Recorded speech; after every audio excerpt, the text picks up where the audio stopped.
Y2J, Chris Jericho.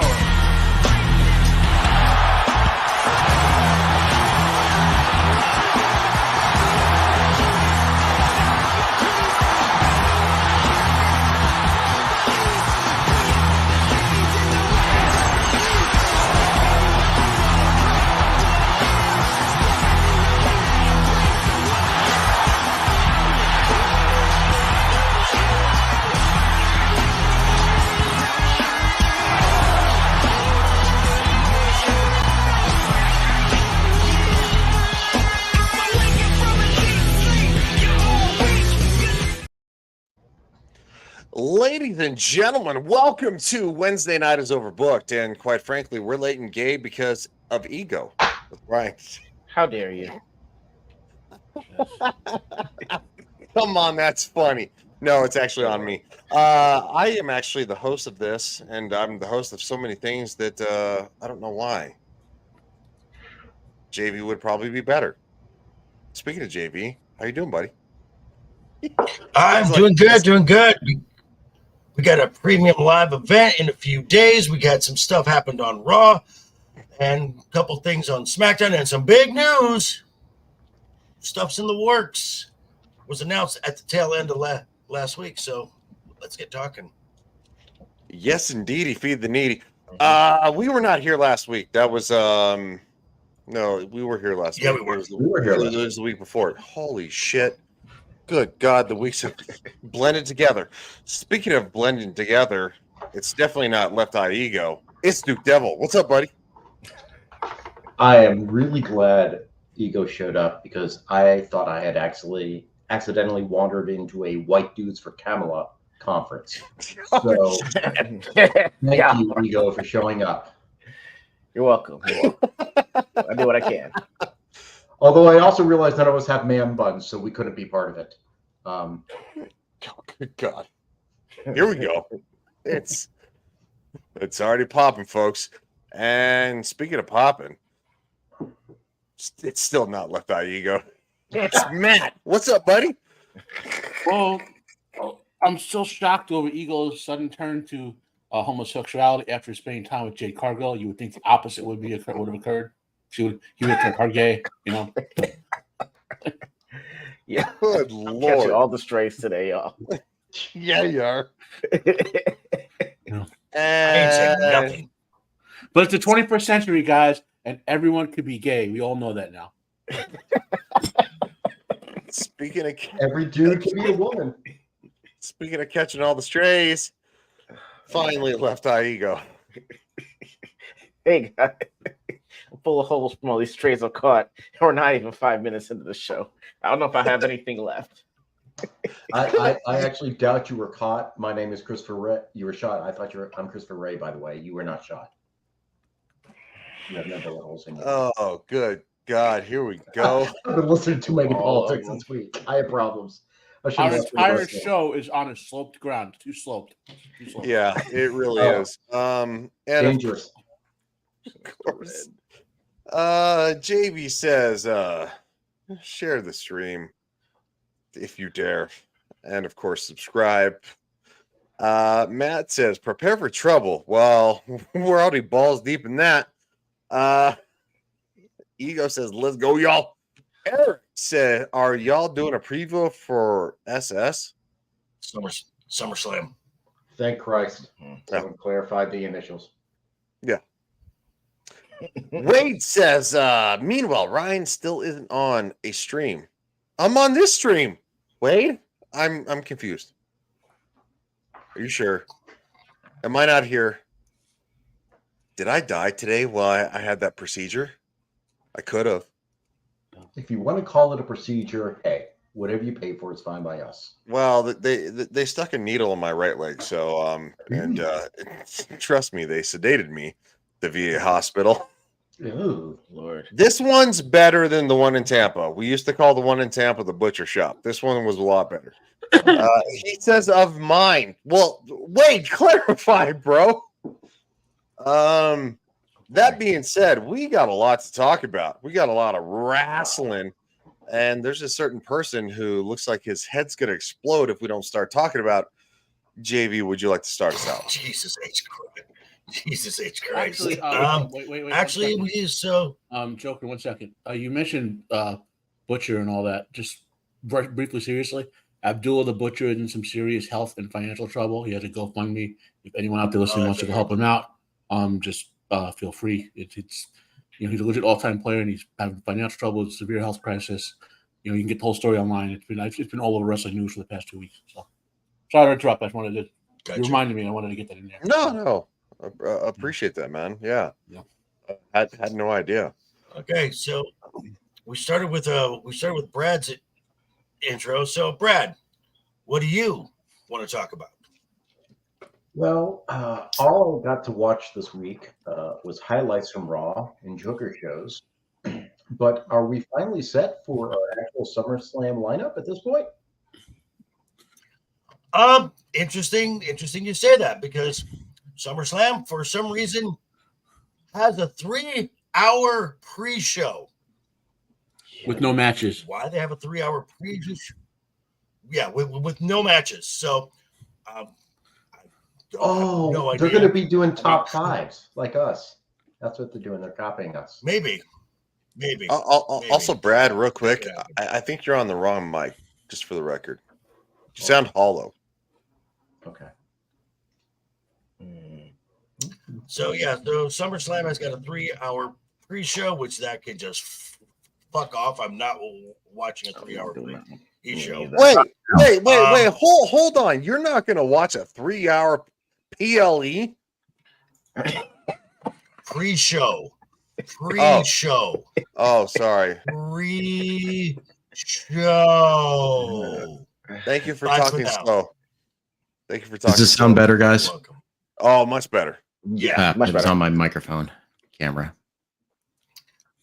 Okay, so we got that, and because the premium live event itself is slotted for about 3 hours, so this is going to be a little longer than the normal 5-match format. Obviously, because we have 7 matches, this is one of the tent poles. But I believe the card is set there, because we're going to have 2 tag team championship matches on Friday to go home of SmackDown, which one of them I'm like, why are we even discussing this anymore?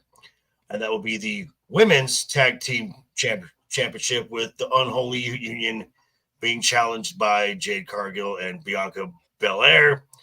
Which they kind of hater. Which was interesting, because they also announced at Great American Bash this week for NXT on Tuesday that the Unholy Union was going to defend their titles against Jakara Jackson and Lash Legend. Oops, you kind of spoiled the results for Tuesday by announcing the champions are going to be on Friday. Good job. Well, there's been a little bit of that, Joker, like with multiple slip ups over the past, let's say, couple weeks. There have been. And I want to say, I'm not going to give it all of them, not just in WWE. I think there's so much going on with some of these wrestling companies that they just can't keep track of it accurately. You know what I mean? And So. All right, here we go. Sorry. I was waiting for this to load. So the card hasn't changed. Just do a quick go through the matches, and let's see if anyone has any last minute changes to what they think. So the Drew McIntyre CM Punk match, I still think Drew is going over. People have made reference to the 1997 SummerSlam with Undertaker and Bret Hart, and with Shawn Michaels as a special guest referee. CM Punk is a big Bret Hart fan. Do not be surprised if his ring gear is pink and black. Don't be surprised. Okay. Huh. So I got something interesting to say about this. Not changing my pick or anything, but and I am of the belief that 99% of everything happens with wrestling, even in the social media, is a work. Okay. Keep that in mind. Well, it is in today's world. Yes, absolutely, Yeah. Matt. So Drew McIntyre posted a picture with Jack Perry on his Twitter Jungle Boy account Jack that got Perry, rapidly deleted. Now, I'm not saying that Jack Perry's going to run in and chair shot CM Punk at SummerSlam. No, but Triple H letting McIntyre float out that's out there, even with a Twitter pic, is masterful like programming. It helps technically helps both companies by just showing the picture and pulling it down, creating artificial controversy. And were it to happen, Triple H would be literally like in one moment surpass Vince as the greatest promoter of the past 25 years. If he would let Jack Perry run in and chair shot CM Punk, I don't know about all that. You know, come on, man. He literally would steal AEW's storyline. Like that's Jack Perry's storyline in But AEW. AEW is weak. Like the Monday Night Wars are literally the best thing that has ever happened to wrestling. I mean, let's be honest. That's WWF and WCW. We loved to watch Monday night. I'm just saying. That's not the argument I'm making. I'm saying in terms of like screwing over a promotion. I'm saying to some of the stuff Vince used to do at rival promotions back over the decades, to just his biggest rival and to take one of their. Jack Perry is actually a real high-ranking officer over there, not in real life, like a booker and all. To steal their storyline that AEW has been developing for months over this CM Punk and all that. It'd be really funny. That goes into what Ego would like to do, like the top 5 what ifs, which you can't actually. Like what if Cargill was good? No, I'm saying if you had to choose, which would you rather have? Jade Cargill being the Universal Women's Championship, or you have to have Jey Uso World Champion? Exactly. I was like, you'd have to stand on that. Is there another world we could go to? So no, I know that Duke Devil would probably win this, but I'd want to see y'all's actual debating skills on this. Picking something that's indefensible and defending it. That's all I'm saying. After Jack Perry, I think I would wipe the floor with y'all. But can we go to the 616 where The Rock actually wins the World Heavyweight Championship again and it's working already. JV's head explodes. I wouldn't walk off this one. JV would walk off. This is the one. Hold on. Or The Rock becomes president of the United States. JV's going. I saw that movie. It's called Idiocracy. Yeah. So after chair shotting CM Punk, Jack Perry chair shots Jade Cargill, declares himself a woman, and wins a title with Bianca Belair and becomes the new WWE Women's. But how does Shane McMahon fit in then at AEW? That's an interesting thing. See how well this works out. That's all I'm saying. No, it doesn't work. Stop. Do you want the buzz behind that, or seriously want the buzz behind that? Okay. Y'all are giving JB an aneurysm. Rails. Gonna have an aneurysm or something. Jesus. I know. All right. Jesus. On the rails. So CM Punk versus Drew McIntyre. Let's go around the horn real quick. Who's gonna win? I'm going with Drew. JV. Drew. Brad. Yeah, probably. But there's gonna be shenanigans. Matt. Of course there is. Drew with severe shenanigans. Ego. And I guess Drew via shenanigans, because the whole thing is weird because it hinges on the special guest referee, but if it's in that's the shenanigans. Drew's, yeah. Well, okay. There's going to be something else.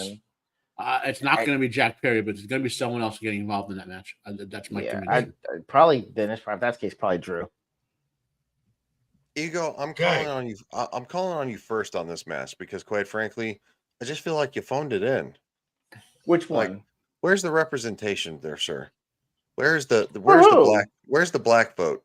Where is that equity that we're talking about? Like you just went with like all the white guys. So Ego, who's winning this one? That's Cody. This is a boring ass match. It's gonna be Cody. Someone interferes with Solo. Cody gets the pin. It sounds boring as hell. I mean, that's the only reason I'm going with it because we're just waiting for Roman to either show up at some point and have Cody held the belt just long enough. I'm gonna go with Cody. Matt. Cody will win. Solo should win. Roman may show up to cost Solo the title. Think insane. Brad. I'm going to go with what we were saying last week. Cody's going to win. And the question is Roman going to show up or is Paul Heyman going to show up, foreshadowing the return of Roman Reigns? Because that's the only thing that matters in this match, because Cody doesn't matter as a champion at this point. I'm going to go before JV because I think he has the best insight on this one. I'm going to lean more towards what Brad said. But that being said, we're going to let the individual who watches wrestling religiously every single week, not just the clips, not just when he can catch it. Davey, what you think? Every day, Cody wins. Cody wins. Cody wins clean. Cody wins decisively. Bloodline aftermatch comes into play. Roman then appears, and that's how SummerSlam goes off the air. All right, Matt. It was nice to see you. And look, we're doing this quick because, quite frankly, we talked about this last week. Mhm. So, World Heavyweight Championship: Damian Priest versus Gunther. We're going to go the opposite direction. We're going to start with Brad. Gunther should win. The Damian Priest experiment is not working, and any attempt to make him look tough on Monday night, it did not look good. I just rewatched that scene, and it just didn't look good. I think it's time for Gunther to have the title. I could not agree more. So that's why we're going to go to Matt. So I think Gunther will win, but even though most of us don't like Damian Priest in a top-level role, that he is getting social media and Q marketing type buzz for the past 2 or 3 months, and it's reflecting in his people thinking, like, not that he's going to go in the director of LA Knight, but there is sort of buzz that he's, like, because he's in his 40s, like he's an older guy generating a push for himself. So I don't know if they're swerving us and he's going to hold on to it. What you joking? You said there's an event in Germany in a month or something like that. At the end of the month. Yep, Bash at Berlin. So if Triple H was going to swerve us with one match on this would be the one. The breakup of the Judgment Day would relate to Damian Priest doing a full face turn and retaining for a month or so. That's the alternate swerve storyline. But the trajectory is Gunther is going to win, so I'm going to stick with that pick. And LeftEyeEgo. Yeah, I really need Damian Priest to drop the strap to Gunther. That dude is boring as hell. I need someone with some ganache, some actual. I don't even know how you would describe Damian Priest as. Just a bigger, taller version of Cody Rhodes. Or he's heard boring bisexual too. Undertaker, but that too. His South of Heaven sounds just like something you'd write on a Grindr profile. That's all, It's oddly specific if you could name that. Damn. Who else would say something that named keep going. That's all I'm saying. It's just if you want to put undertones on your fish move, hey, that's up to you. Just don't choke slam because that's I'm not into that stuff. Okay.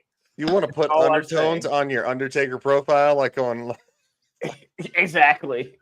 And lastly, and certainly not least, Mr. JV. Him and I probably agree on this one, so I'm going to let him go.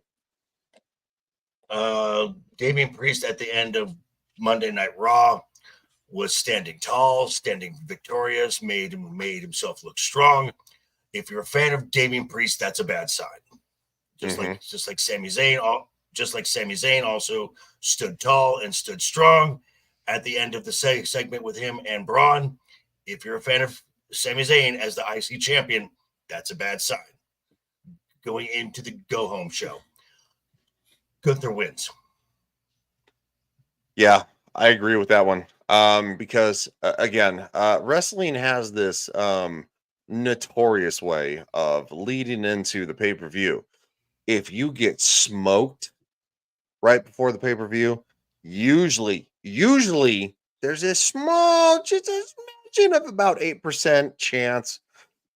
I'm making that number up, by the way, but it's a small chance that you walk out champion. But if you get smoked, you are most likely going to win. So that being said, going to the WWE Women's Championship, Bayley versus Nia Jax. Jax defeated the Dark Horse Finals Lyra Valkyria, who's literally a fourth of her size. That doesn't really. This is probably now. Ego said that Solo and Cody is a dull match. This is a dull match. This is not going to wow anyone here. I can see a world where Bayley still retains. I am sticking with my pick of Nia Jax. The only thing that's going to make this interesting is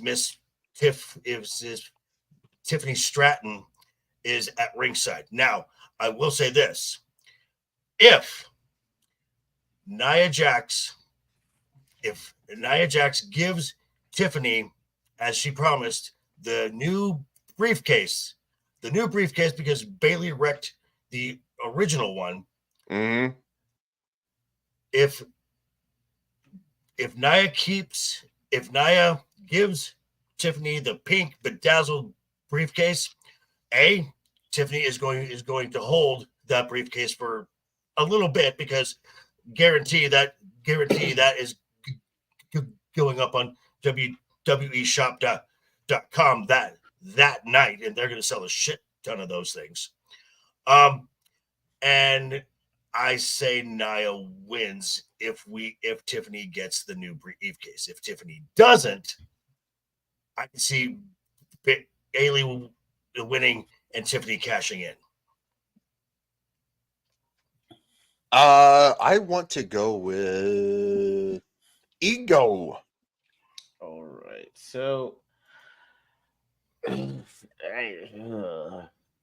it's weird because I'm trying to figure out. He's like, I don't like any choice. I know. It's like, has Nia Jax actually been wrestling better, or she just been better about not getting people hurt? Yeah. No, a lot better. She's been a lot better. Yeah. A lot better. Okay. What does a lot better mean to you? Like, hey, this is flawless. I don't see any she's safe. Choppiness. She's safe. She's okay, safe. Well, then if you're saying, and she's a good mid-card talent now. So you're saying she's safe. Right. That's the main thing, right? Yes. Now, That while should I be the main thing. It is, but I feel like you're giving her a participation trophy if you're giving her the championship. No. It's like, hey, because she's safe. If you're saying because Storyline. she's safe, she gets it. Storyline. But the storyline just gets us to Tiffany Stratton, right? Eventually, Not necessarily. but Not a placeholder. Okay, Ego. The story that becomes, not only is Nia the champion, Nia is also queen of the ring. So now, all hail the queen, all hail the queen, all hail the queen, all hail the queen. Queen champion. Out comes the queen, Charlotte Flair. And those two have a mini feud, which then will lead to a cash-in by Tiffany Stratton, which then leads to a WrestleMania match in Las Vegas, Tiffany Stratton versus Charlotte Flair. I'm just not feeling it. If that's the case, I'd rather just have Bayley held on to it. I don't really care if it's just going to wind up being. Bayley's a face. Bayley have to go full heel to carry this belt to that point. Charlotte comes back, she got a huge pop, and they're not going to want to waste that on. Plus, she's not really a good heel, to be honest. Charlotte, she's a better sort of crowd favorite face. I know. I just not feeling it at all. If that's the case, just have Bayley hold the damn thing until Charlotte comes back, because it's like otherwise I don't care. That means I have to wait several months for anything of note to happen, and I have to wait through several feuds to get where the belt's ultimately going to go anyway. So I'm just not feeling it. That's all. Bro, why are you so grumpy? I'll just choose Bayley. What do you have against I'm Bayley? not grumpy on this one. What do you have against her? God, all I'm saying is, like, I know safety's the main thing, but if you're like, hey, safety's the main thing. Well, no, it's not just that she's safe. She's a legitimate mid-carder now. She could do mid-card level matches. Obviously, mid-carder. Jey Uso's a mid card, and you Jey Uso's a no carder right now. Yeah, he's a Who's a what? discount. He's a discount Uso. He's a you want yeet him carder. card. Yeah. I don't care. Ego. Bottom and mid are the same to me. If you're top shelf, you're top shelf. Anything else, like, don't talk to me about it. That's all I'm saying. Why are you harboring so much hate over the fact that Jay didn't work? I'm not. I'm just saying. Can we talk about that? Like, no, she's not even in this event. She's not even It's a safe place. You can talk about it. Ego. All I'm saying is she's not on. Like, I'm just like, let's talk about it. Come on, man. I don't care. That's what I'm saying. I don't care, because if it's gonna be I got it, guys. back and forth, it'd be hot potatoed. Why should I care? It's like the same thing with I got the storyline for Ego. I got the storyline for him. So for his third chair shot of the night, Jack Perry runs in, chair shots Nia Jax. And then, wait. Start it over. So here's your storyline, right? This is how Bayley turned heel. So Jack Perry, after chair shotting 2 other wrestling championship matches, runs in, chair shots Nia Jax, and Bayley and he kiss on screen, turning her heel, and she starts wearing an all elite shirt in the ring.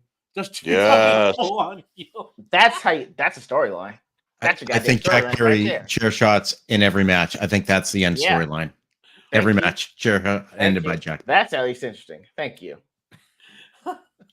Thank you, Matt. Oh, we went so far off the rails. I think it's Matt's turn. Yeah. Who you got? Well, okay, Ego is right in the sense that this is probably the least buzz match on this thing. Yeah, and it's not Nia's fault. It's not Bayley's fault. That this should be. I know it's not, but this should be the second match. They should have a really good first match. Put this one second, close to fan, and make it a short 10 to 15-minute program. Maybe have some outside interference on both sides. Get a couple of WWE female legends to run in, something to buzz it, at least so it's entertaining on the camera. You know what I mean? Nia should win, will win, and they'll use her to generate heel heat for Charlotte, basically, when Charlotte takes the belt. And it's Tiffany will get the belt from Charlotte. Yep. All right. It's my pick before, just the gentleman who knows all of this. I am going to go with the boring option. I'm going with Bayley. And the reason I'm going with Bayley is because, quite frankly, I don't think WWE at this point has the balls to put her on Nia Jax. She comes in literally like a fucking Panzer tank, and Bayley's kind of like the Americans in World War II who are like in the foxhole. They're like going, holy shit, they got to like launch the rockets and stuff like that. I think this has been saved for someone to cash in upon. Nia Jax is, in my opinion, she's way too over the top, if that makes sense. Bayley has had she's had her story like Cody, and it was a lovely story. But now we're like going, it's a massive lull. What's up, R2? What's up, R2? I was told there would be more pictures of women's. You missed House of the Dragon last night. So that being said, I think that Bayley's going to win because Nia Jax she's very good. But I think that somebody else needs to carry it. And Bayley is somebody who's been around since I was at NXT. I was at NXT with Bayley. And I think that Bayley is looking to probably kind of project forward. And I don't think it's Charlotte Flair, because Charlotte Flair is like, she's Charlotte Flair. Great. So I think that I would prefer Tiffany Stratton. Well, since you say that, Ryan, I have the swerve of the evening for you. Okay, so not the swerve, but Bayley wins. Okay, and then at the next event, Stephanie Wakour, who's a great heel, takes it from Bailey and heel heats it all the way to Charlotte. Stephanie's going to NXT first for at least a year. Well, there's been some sort of floating. Multiple people saying that might not be the case, but I'm not disagreeing with you. I'm just saying, because if you're going to say Right. Bailey's going to win, who's she going to drop it to in the next month or two? I just said Tiffany Stratton. That's way too soon. That they need to. Way too They need to sort of. I don't think so. Okay. They need to simmer that money in the bank. Well, hold on. If- God, I fucking hate saying this. The king of Wednesday night is overbooked. I mean, let's be honest. Come on now. Okay. JB. Tiffany. Okay. If Tiffany Stratton gets her pink bedazzled briefcase on Friday, Tiffany Stratton is not cashing in on Saturday. Guarantee it. Because you are going to milk those merch dollars. Yeah. I think R2 has a question, by the way. I think he for did. JB. I think Ryan did. What the fuck Ryan you, said dude? he preferred. I'm sure he would. I mean, I'm just saying. Whoa. Trust me. I'm just saying. Long pause. It's always time. It's always titty time, but not tiffy time. That's what I caught. I Synonymous. don't. Yeah, this is going off the rails again. I mean, rails? What rails? Yeah. and moving forward, the Women's World Championship, Liv Morgan versus Rhea Ripley. I know, JB, you have so much to say about this. That's why I really don't. Again, you really don't. It's just no. I said it all last week. Liv retains. There's way too many dollars and way too much story left in this to just put the belt on Rhea. Once Rhea wins, this championship feud is over. Mm-hmm. Over. Done. And they now Rhea and Liv will be rivals forever. These two names are now forever linked. As Ryan has said in the past, Stone Cold and The Rock, Cena, Edge, Cena, Punk, Trish, Lita. These rivalries are just something that becomes just part of their character and part of their story. So Liv and Rhea will always be forever linked. But as far as this feud goes, this feud ends in Atlanta in October at Bad Blood.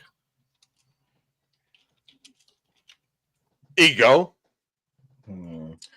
I agree with JV. I mean, I didn't even think about the fact that you you're saying Liv and Rhea could be forever. Like it could be that kind of rivalry. I wasn't even thinking about that. I think Liv has had it long enough to just hand it back over to Rhea. I think there is more story. She sells well, and I don't know if Dom is going to wind up interfering. I think he probably will in this one, Or which will Finn. help Liv retain, or Finn. Yeah, either one of those guys. But I think Liv retains. And this winds up being. It's not Rock Stone Cold probably isn't appropriate of a rivalry. I don't know. It could be Ric Flair and Steamboat. I don't know. But I know that it's going to have some kind of rivalry that'll be there for a while. What? And actually, that's enough for me. You just compared them to Ricky Steamboat and Ric Flair? I said it could be. I didn't say it was. Go ahead. I said it could be. I don't know. I understand. Clear. I Step back, understand everybody. you have an age issue. Like I'm not saying a negative. You're a younger guy, and you had that time where you didn't see a lot of. I get that, right? I saw those matches. I saw. No, you didn't see them all. You didn't see them all because JD also started this conversation to a long-lasting. I'm saying he said the specific thing, but a long-lasting feud. I will, Right. and I'll segue this into my Liv Morgan Rhea Ripley pick. But Rick, there are I'll be some right back. wrestlers who've had, See you, bud. like in terms of feuds, who have had feuds that transcend multiple wrestling federations. Okay, Ric Flair and Ricky Steamboat have had a legendary feud that went through, to my recall, having seen it, at least 6 different wrestling federations. Okay. The only rivalry I can think of that went through more of them in a way is Tommy Dreamer versus Raven, which technically still occurs 30 years later. And right, Okay. so that is a legendary rival. Like Stone Cold, Stone Cold Rock is WWE only, but it transcended being a single because of how high it is on the list, right? But and I love into this match now, right? So I would urge you, Ego, to either Peacock or WWE Network, go back and watch those, because there's something that is one of the all-time great rivalries with Ricky Steamboat and Ric Flair in terms of in-ring and storyline. I'm saying that's all. Ho! Abomination AJ, what is going on, dude? Haven't not seen you in a while. How you doing, man? He says, "What up, people?" I'm good, sir. All right, so Oh, hold on. I'm gonna stop you both from doing what JB and I do, because sometimes you just got to stop. Well, I'm going to the Liv Morgan thing now. I'm going. I'm gonna go with Brad. Brad, what do you think about this one? This is going to be Liv Morgan winning. The ultimate question is, how much will this factor into the dissolution of Judgment Day? I tend to think this will be Dominic pulling some shenanigans and then finally going over to side with Liv, where we have some promo on Monday night where he talks about how Rhea, was never there for him, and Liv gives him everything she wants. That's one extreme possibility. The other totally out of the world, fucking nutty ass extreme possibility is, yes, Liv will still win. The Dominic issue will remain an issue. And then we have a kind of redo of who's Dominic's daddy, except this time it's who's Dominic's mommy. okay. You're all right. So it's my turn before JB comes back. And this is going to be very controversial. I don't like Mammy. I don't like her. Her character sucks. She's boring. And she's just this thing that, like, oh. And I don't like Dominic Mysterio either. But it's like, it's this dominatrix subordinate role. And when the subordinate gets free, i.e., just saying, Liv, Little blonde thing, and he went back to the dominatrix, who's meant to be, quite frankly, a face. I don't see it. She's a face. Hold She's a face on. now. Easy Okay. now. It's going to be that way. But I agree with JV on that one. Dom's going to betray Rhea for Liv on this one, in my opinion. And the reason I say that. Okay, go on. I think you're kind of going down my track. It's because Dom is kind of like a small little man, and Rhea was kind of, and again, she was kind of like this dominatrix who is overpowering. Liv is a little bit different. She's a little bit of a seductress. Oh, She gives and she takes, but she gives, and that's why I think Dom and Liv are going to ultimately prevail. she JV calls Dom daddy, Okay, right. and now- Dom now- calls Rhea mommy. Who's your daddy match? So who's your mommy match? JV has the final point on this one, because I think he has the best take. So go ahead.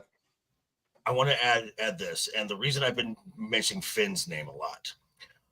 In the segment where on the Monday night, when the Judgment Day's clubhouse was all wrecked and vandalized, there's the standard poster with Dom, Rhea, Damien, and Finn's face on it.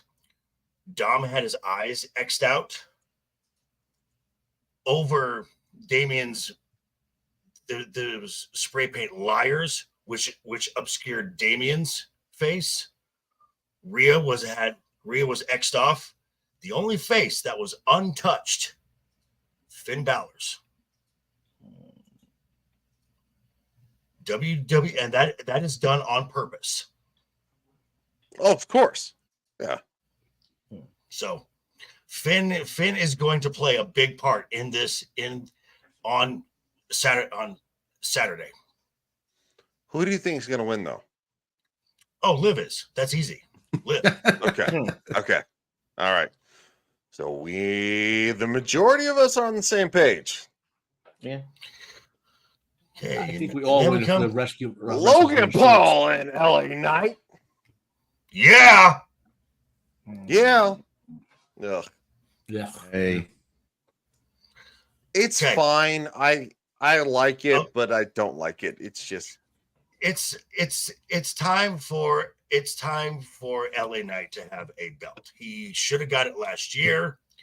And frankly, the fact that he is still this over with fans is a testament to the work that he does. mhm. Logan Paul, it was good to put the belt on him to give it more, to put more eyes on that belt, so it has elevated its prestige a little bit. But in his entire run as United States champion, this will be the third time Logan Paul defends this championship. Third. So it is time for a full-time talent to have that belt. And I hate to say this, that's not taken away from Logan Paul. He has done gangbusters with this. He is still not my favorite person ever, but I think that LA Knight, and I know that he's compared to like the modern day Rock, not even close, but he has a massive pop. He does. He has a massive pop. He gets the fans excited, and he needs a belt. And the U.S. Championship, defeating Logan Paul, who is literally kind of like the social media boy of talking out your ass and just talking shit, that would be a great way for LA Knight to go over, in my opinion. And so I think that's great. And I'm picking LA Knight on this one because I want to see it. Not because I hate Logan Paul. I actually don't hate Logan Paul anymore. It's just that he has been so elevated. He's so good at doing what he does after weirdly being on YouTube. That He's good. I think LA Knight needs the push over Logan Paul. Yeah, it's a weird thing to say, but I believe that. Matt, Brad, you're up. So, sorry. Or me or Brad? Okay. go, Matt. So let me say personally, while I respect the work Ellen has done to get himself over, I am not a big fan of his in the ring work. I mean, he's good, but it's not over entertaining to me. Logan Paul is far better, more entertaining in the ring. But that being said, obviously, Ellen is going to win here. We said that that's the most patently obvious one on here in a sense, because for a lot of reasons. I hope he wins it. I hope it's an okay match, and I hope within 3 months, LA Knight capitalizes on his big faceness and does a major heel turn on someone to finish his character arc off. That's what I hope. So. Brad. I tend to agree. I think LA Knight will walk out with the belt. It's time. The question really is, at the end of the day, what becomes of Logan Paul? Because legitimately, when I first saw him, I'm like, oh, come on, we got another freaking celebrity coming in here. He's doing AFK. Dude has put on a show. He's put on a show. So is he going to continue? Is he going to move on to something else? He is going to continue, but he's still going to be in his part-time role. Yeah.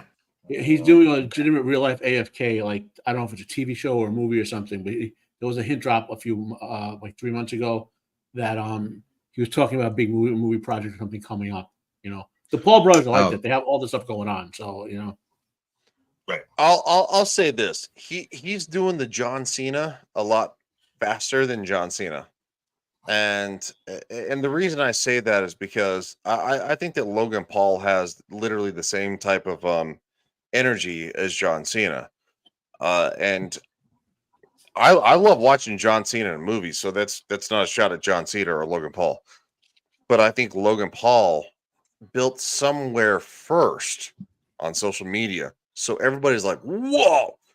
And he interviewed the former president and stuff like that. He's doing wrestling now. He's branching out into like television, movies.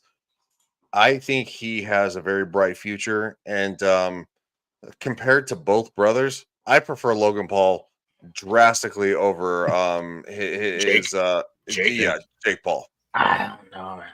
Man. Okay, Ego, your Ego. Who you got on this match? Okay, so first things first. LA Knight's never won any kind of title at all. Nope. Damn, that's gonna be hard to be. I give it to LA Knight then. I thought he'd been a United States champion or at least an Intercontinental champion before this.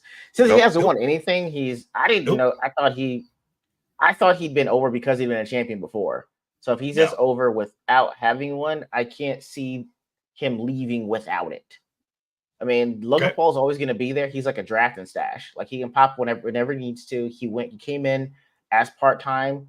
He goes hard when he is here. And if he's got other obligations and he's out, he doesn't have to feel burdened by having to come back and only defend his title. What? This is the third time in how many months? Almost 10. Oh, no. That's not. It's going to be LA Knight. I don't see you holding onto the belt that long and only defending it 3 times in 10 months. Like there's no way. I give that to LA Knight. Okay. And the last one, Sami Zayn versus Braun Breaker. Wait. Are they? No, that is triple threat. They have this as a triple threat. No, it is not involved. No. It is Sami and Braun. Which I would not mind seeing Ilya Dragunov in that. Yo, is that Seth match. Rollins the special guest referee? I'm sorry, I'm just seeing the star at the bottom there. Yeah, they're That's saying up that, top. but this is speculation. So let's move on from the speculation. All I'm saying is just they need to spoil it. Speculation. My bad. Go ahead. Okay, so Sami Zayn versus Braun. It's time for as I said on Raw. The last segment was Sami. He averted an attack from Braun, and the last image of Sami on Raw was him standing tall, holding up the belt. Massive pop. If you're a fan of Sami Zayn as the IC champion, that's a bad sign. It is time to put this belt on Braun and just strap a rocket to him. Braun lost at Money in the Bank. That was just to save this match for a larger stage and to crown Braun Breaker the IC champion. I agree. Braun wins. I am so sick of Sami Zayn. I could literally have somebody stick a needle in my leg like I did today. I don't care. Sami Zayn is boring. He's old. Well, he is. He's old. oh yeah, he's been wrestling since. No, he's not. His body has not aged well, which is why he's talking retirement. So, dude, he's Sami Zayn is only. Sami Zayn is only 40. yeah. No. He's got those. old. Hold on. I was in the army. I got them city miles. Sami Zayn has them Somalia miles on him. Like going, motherfucker looks bad. He looks like he's 56. His body.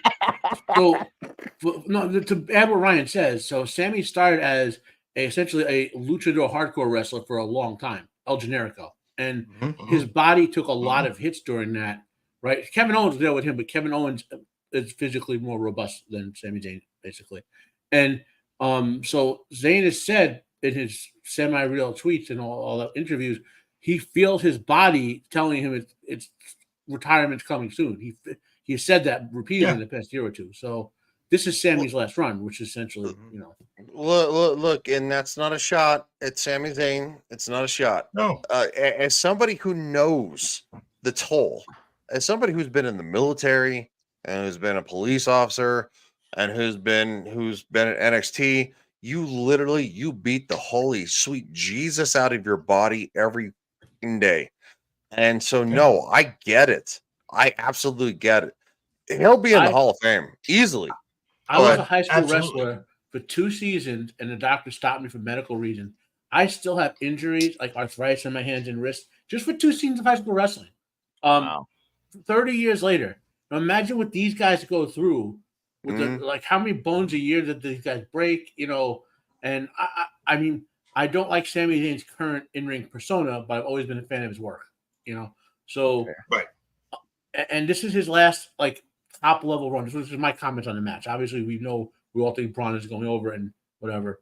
But like, so this feels like the natural proper end of his top level run, and you go back into a nice little supporting role, whether it's as the blood in the good guy bloodline, or in mine wish El Generico would make one final return, NWE, something like that. But it's probably bloodline.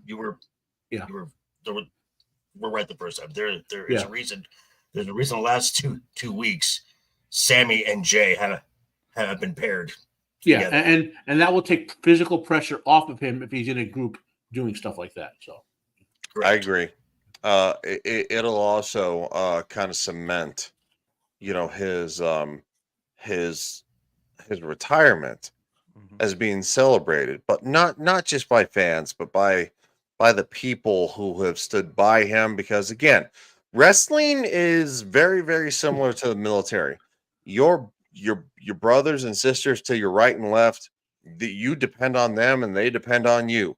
If you screw up, if they screw up, somebody's gonna probably get hurt.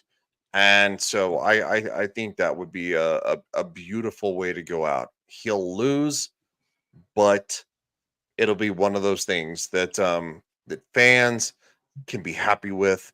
And even Braun going over would probably actually shake his hand and raise his hand and let him walk away with pride.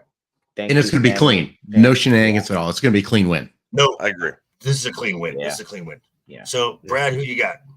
I agree completely with everything said. Braun Breaker, it's time. Yeah. Okay. Matt, Braun, Ego, Braun. I will say one thing. Yeah. This would be a good place to cement the connection to the Steiner brothers and Braun by having them come out with him.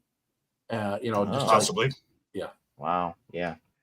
Something was also said though about Sammy being teased going back with the old style bloodline. That would be interesting to see him and Roman interact.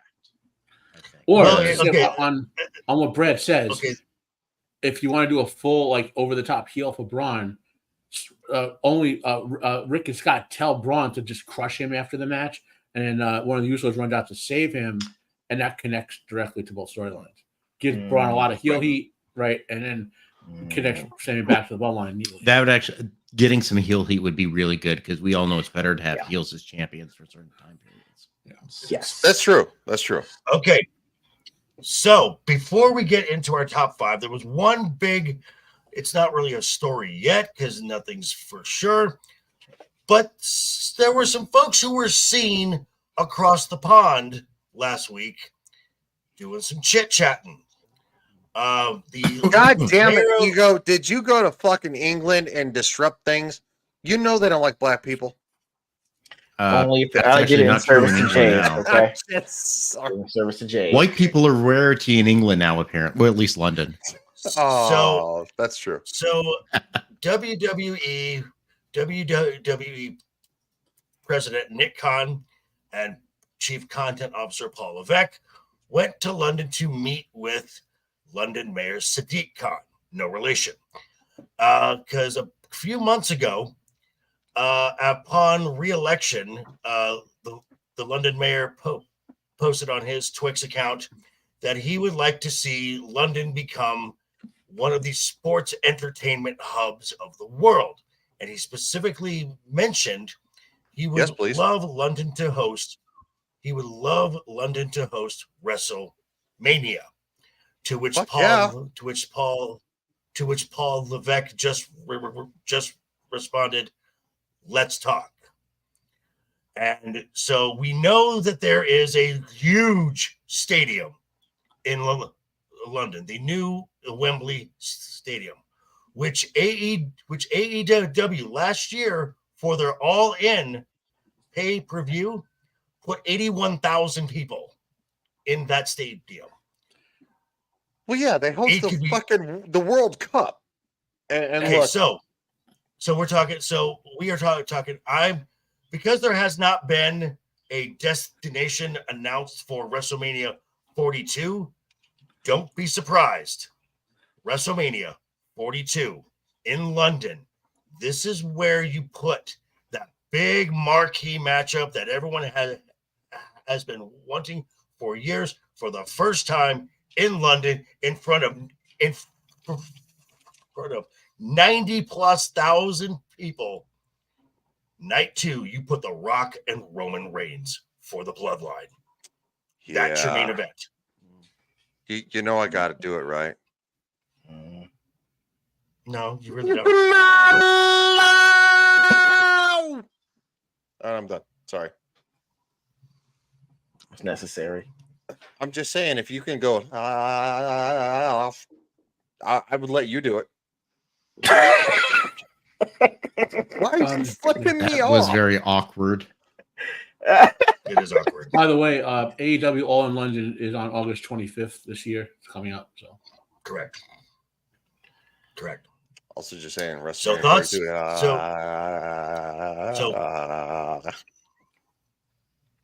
I'm done. I'm sorry.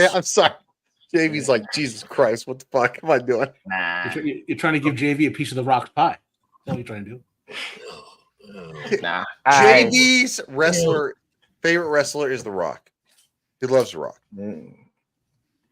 This starts JV's heel turn. Which is going to be a I chair already- shot from one window to the other. Sorry, the rails. I'm sorry. I have to mind the rails. I'm not a big fan of it. I would say that you can host a Royal Rumble. Wembley's an outdoor stadium, right? Yep. Yeah. Mm. Yeah, I'll Yeah, host a what's Royal the Rumble. weather? Well, they had it was WrestleMania? in Philadelphia. I know. I know Yeah. the weather is actually a little stable East Coast, at least in Philly that month. I'm just saying, London definitely is go. London is I would typically definitely go. overcast, Sorry. overcast, and rainy. It's like I would put it like this: if the NFL wanted to have the AFC and NFC championship game, Did you freeze? come back and host the Super Bowl, which is in America. All I'm saying is WrestleMania is a Super Bowl for wrestling, should be held in America. You can have Royal Rumble, you can fuck around with a Bash at the Beach if you want to, or SummerSlam, or a No Way Out, Hey, No Holds Barred, don't care. But a WrestleMania in America. Let me offer one other thing, Ego, Go on. if I may. Go ahead. The fact, okay, AEW pays the city of London to host that event there. London is going to pay the WWE. We're talking probably in the neighborhood of $100 million. Oh, Easily. Well, just to add, it's like it's Robbie Downey Jr. to add something else onto that, the God AEW damn it. All in London 2022 Brad. is the largest international wrestling capacity event of all time. Triple H is going to want to blow that away, even though All in London 2024 is probably going to have close to 100,000 people. Okay, you wouldn't need WrestleMania to do that. Okay. Circling on to this though. Whoa. Okay, there's more in consideration for why WrestleMania is going to be there. Okay, or why Sadiq Khan wants it there. Okay, now it's known that most, if not all of us, are right of center politically. So just to not get that out of the way, because I don't want to say I'm biased or whatever when I say this, right? So there's a lot of political controversy with people of Middle Eastern descent in London right now. That being said, people of Middle Eastern descent love pro wrestling more than insanely love pro wrestling. That's why they have the Royal, what is it called, the Grand Royal Rumble or whatever, in Saudi You Arabia. have the Crown Royal, Yeah. or Royal Yeah. Crown, or whatever. Crown The Royal. people of the Crown and they have a Jewel. tradition of pro wrestling that's as rich Crown and Royal. Jesus. Crown Royal. So there's a lot of money to be made aside from one-upping AEW next year. There's a lot of money to be made with people of Middle Eastern descent and pro wrestling fans in that as well. And money is a big indicator of a lot of events, whether we like it or not. Hey, I guess. Hold on. I want to chime in real quick. The UK, Europe loves pro wrestling. Mhm. What are the biggest reveals? Of literally, London in the past in 2008 was CM Punk being the ECW champion, trying to fight. I don't remember who they were. But he brought in Kane. He's like, and my tag team partner, Kane, and the whole entire audience went nuts. Europe and the UK loves wrestling. They love wrestling. European plus, tours are huge. And And also, look at the roster. Look at how much European talent is on Yes. is on the Mhm. Yes. roster. Yeah. I mean that my favorite team, my favorite NFL team, the Denver Broncos, they go to England to play football because people in England want to watch American football. Yeah, but Like- they'll also watch whatever football's there. They watch the No, Jags. no, the years. fuck they don't. Okay, so the Jags. So for 8 years, for 8 years, the Jaguars weren't in London. People weren't like wearing Jaguars here when they were ass. Stop! Hmm. Don't do this. Don't do Sounds this. like an Stop. America Don't do First guy. this. Do not do this. Look, I'm Don't do America this. First, but I've been around the world, dude. You are so wrong. It's not even funny. Okay, so they weren't going to games with the Jaguars. The World Cup championship. I don't like Let's go soccer a either. little more. I I'll don't be care back about again. soccer. The I don't care about World soccer. Cup champ. I don't care if care you about give a shit about soccer, bro. soccer. Well, that's if you're telling me something to care about. I don't care. Hey, the World Cup was there. The World Cup can be in Timbuktu, and I don't give a fuck lane, and I still wouldn't care. That's all I'm saying. I get the world's larger, but it's like I put anything in front of England and say it's an American sport, they'd probably go see it because they watch. It's called the Jaguars. World Wrestling Entertainment, as opposed to National Football League. And the world, And we're more likely to have. There's going to be an NFL team out of London at some point. That's the bottom line. It's like the London Knights or some damn That thing. is not gonna work. They Ego! tried that shit with Shut up! Emmitt Smith in the 90s. Stop Hating on me. I got on my quote. As soon as hypersonic travel becomes very possible, it's going to happen, because that's not far off. That's not far off. When London to New York is under 3 hours, that's it. Bro, there will be NFL teams in Europe. Ain't nobody getting on that shit, man. We can't, bro. I live in San Antonio. They can't get the Just shit from because Austin, your San black Antonio ass to ain't getting on Hyperline. that shit And doesn't so- mean the rest of it aren't. What is the NFL is? What percentage black now? Thank you. Don't worry, I'll wait while you calculate. He'd make a lot of money. They'll get on those damn planes. The plane. I'm not saying no one's getting on the damn rail. Man, And no one's traveling from. No one's I'm not talking traveling rail. from I'm talking England hypersonic to, like, planes. Cincinnati. Hold on. Hold on, Brad, hold on. Ego, are you being such an asshole that you're saying that people in Europe and the Middle East and all of this stuff don't want to watch World Wrestling Entertainment? No, what I'm saying is, if I know it's popular enough, why would I give you the best or the most prized achievement on yours when it would show that you watch it anyway? All I'm saying, if you're telling me Jey Uso got a big ass pop in France, like, why am I having WrestleMania there? You can have anything else there. If you're gonna tell me, hey, we're gonna have this event, SummerSlam, which isn't that be 2 nights in next year or the year after? It's gonna be 2 nights. Hey, we can fill up the same arena. Not even have to have it WrestleMania. Highlight the European wrestlers that he did Clash. Hold on, Brad. Hold on. Same thing. Okay. Hold on. Same thing. Local economies in America actually get the money that goes with them hosting it in an American city. All I'm saying. If the outcome is going to be the same, you're going to make money. Outcome's going to be the same. You're going to watch it. You're going to make money anyway. That's all I'm saying. If the outcome is all the same, cutting out the middleman. That's all I'm So, saying. so if Europeans come to Disney World and Mhm. Universal Studios, Yeah. and Disneyland and stuff like that, and maybe Nolans because they want to see, Beale Street and stuff like that. What the fuck would we not go to a European country where they are the Mhm. size of the United States? We are 333 335 million. 330 people.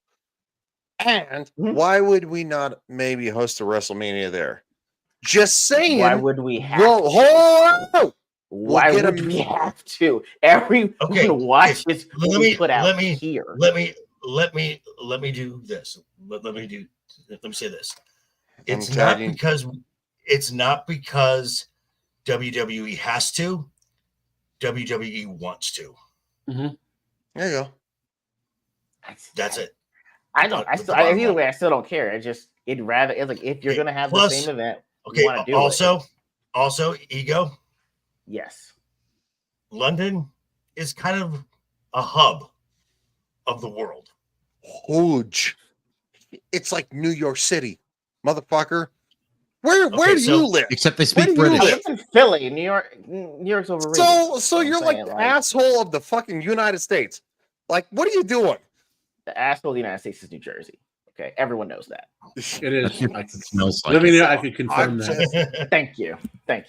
Okay, so nothing's I love this Nothing's- conversation. The fact You that know, we I are- don't. Guys, I want to point out this did not go off the rails. This went off the Euro rail.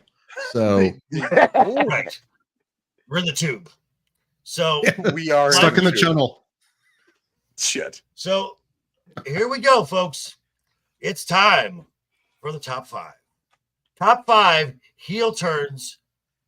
WWE heel turns. Can I pick So- Ego for number 5? Sure, why not? You know I what? still think I had me at number 1, but thank you. Joker was just building up his heel turn when he becomes a big rock fan out of nowhere. It's gonna happen. Right. Holy He's- shit. He's gonna walk in dressed like the Rock, with a pie in his hand.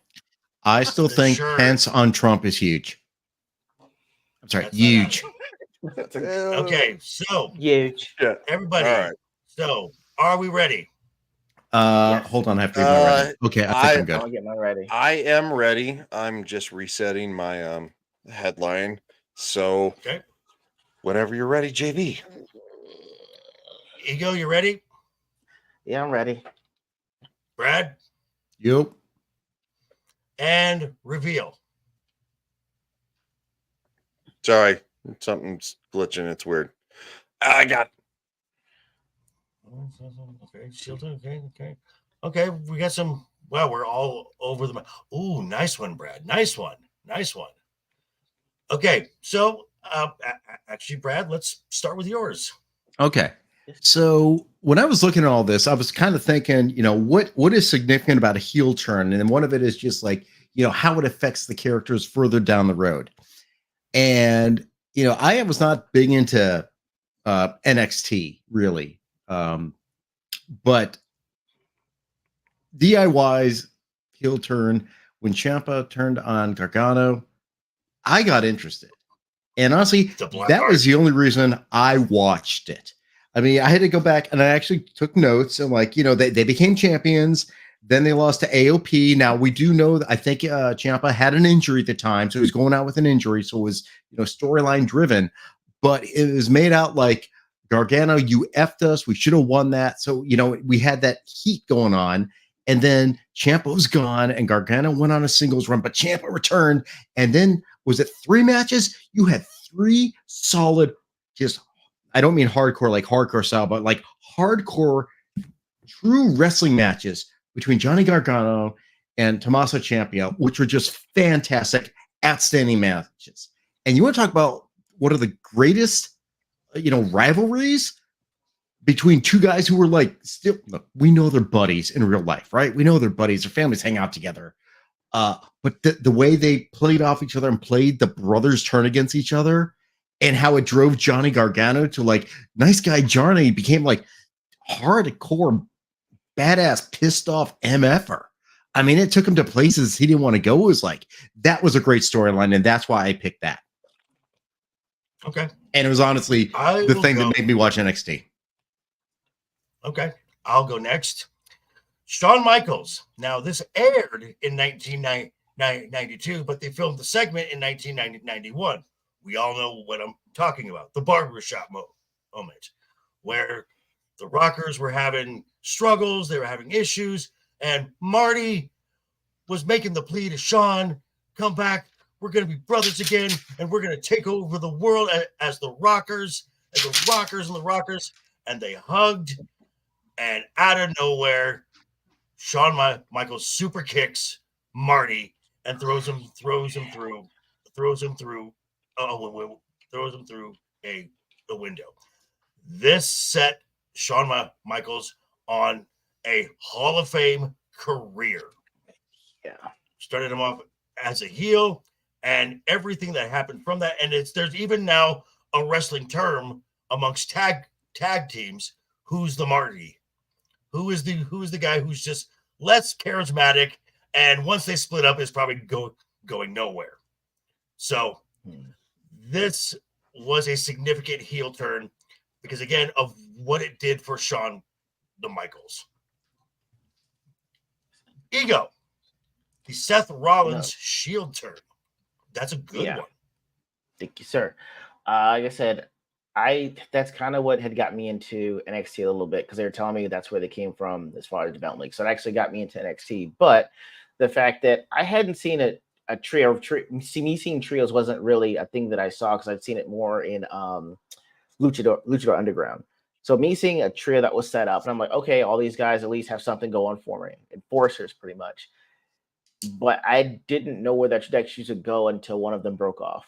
And the one that I didn't count on actually turning was Seth Rollins. So the fact that he was the plan B that Triple H put in to actually attack his brothers and turn heel astounded me. And I actually kind of followed his career a little bit more closely after that. I think it culminated for me when he actually turned his money in the bank and won the championship at WrestleMania sometime later. So, I mean, for me, I don't see that happening without him actually turning heel and setting himself on that course. Of course, all of them are winding up having Hall of Fame careers, but Seth didn't seem like the one that was going to be on that trajectory until the Shield turn. I think that was the callback 10 years later at WrestleMania this past year. Mm-hmm. The Immortal, Hulk Hogan. I am going with the original heel turn. The one that nobody saw coming. The one that basically, in my opinion, turned everything around for super faces, which Hulk Hogan was, and led into Stone Cold Steve Austin's turn as a super face into a heel, and The Rock as a super face into a heel. And that's kind of the list.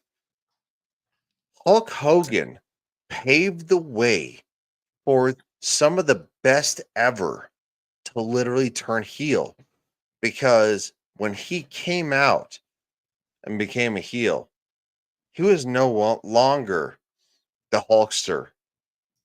He was Hollywood Hulk Hogan, and everybody went, fuck.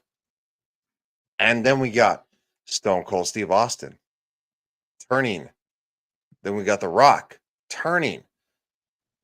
And these are three of the greatest of all times who followed Hulk Hogan.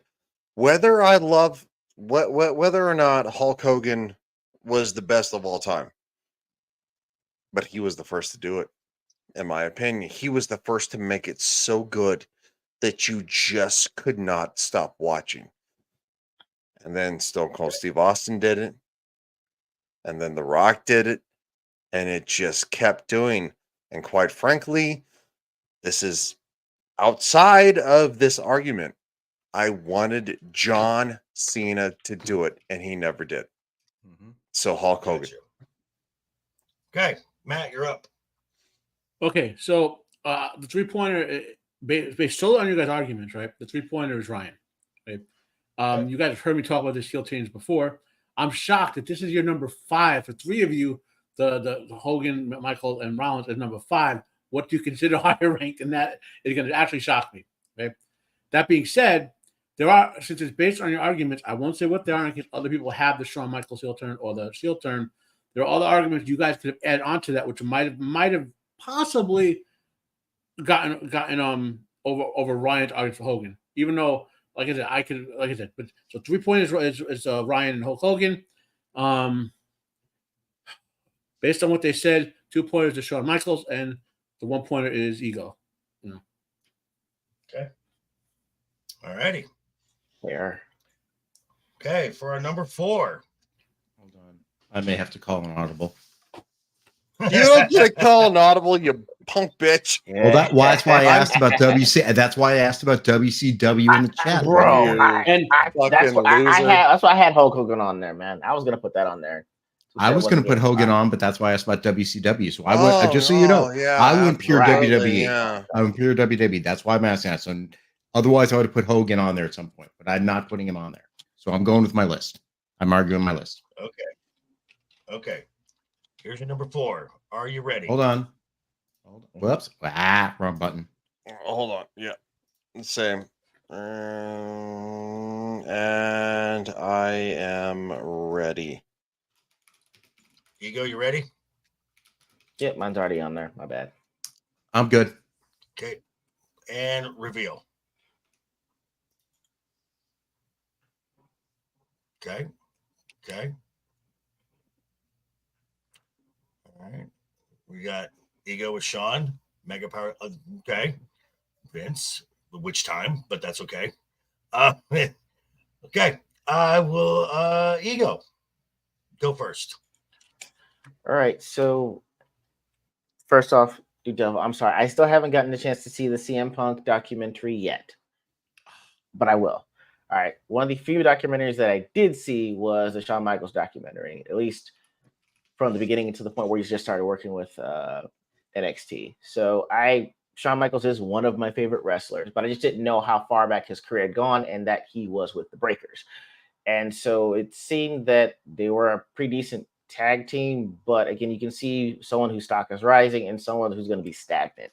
And so because I love a good boy band, What? I don't ask questions about. Don't ask questions. Don't ask questions. Don't ask Matt, questions. take points away. Yeah, no. I'm just saying it's if you understand the group, then you understand the dynamic. All I'm saying, it's like New Edition when Bobby Brown went solo. Like, hey, we know one of these has clearly the charisma and can do this and needs to be by themselves. Shawn Michaels to me is pretty much like that, and it had to happen, and it culminated with him super kicking his buddy. That's all I'm saying. It's a music reference to me, but it's like it's Bobby Brown going solo. That's all I got on that one. Your references are not helping your cases. I'm just saying. Bro, no one knows New Edition. You guys have no culture, zero culture. Hey, We know what New Culture Edition is, surrounded but by you're it. not helping you. Wow, Okay. and it's a good Hey. reference. Ryan, Vince McMahon. Okay. All right. So I'm here and I'm highlighting myself. Vince McMahon. Literally probably one of the biggest masterminds of a heel turn, you'd think. But no. The reason I picked Vince is because of and I'm not going to give this away because literally Vince McMahon pretended to be the supreme being of the World Wrestling Federation, the one the Undertaker is literally subordinate to, and it was very, very good. It was very good, and people literally went along with it. But there are 3 others. There are 3 others that are so good. And Vince was a part of 2 of them. No, he was a part of 3 of them. Jesus Christ. Vince was a part of 3 of them. So Vince McMahon gets 4th place, in my opinion. The other three, the top three, are the ones who actually executed that. And Vince McMahon, whether you hate him or love him, or you want to punch him in the dick, Loathe him. you loathe him. He did play an incredible bad guy, but he was not the most incredible heel turn, because quite frankly, when The Undertaker took Stephanie McMahon and put her on the cross to sacrifice her, there's a certain superstar who went to save her, not for Vince, not for Stephanie, but because it was the right reason. And that's why he's climbing the charts, not the top of the charts. So that's my pick. Okay. Going off of this, Vince McMahon was a vital part of this heel turn. Stone Cold Steve Austin at WrestleMania 17, the main event. As a match, it's okay. But the fact that Vince McMahon comes out, that's right, I said it. The fact that Vince McMahon comes out and is helping his hated rival in Stone Cold. Stone Cold goes over, wins the match. And it's the fact that they shook hands at the end. The match could have ended. The segment could have ended with Stone Cold just taking a beer and walking off, or Vince walking off. No. They shook hands. They had a beer. This was, as Jim Ross said, Stone Cold Steve Austin has aligned himself with Satan himself. So, again, something people were not expecting, and it was a good little swerve to give the fans. Brad, the Mega Powers. Brad's like, Jesus. I would like us all to get back on our DeLorean and travel back to 1989. The halcyon days when we had rock and wrestling. It was the youth of WrestleMania when they were all superheroes.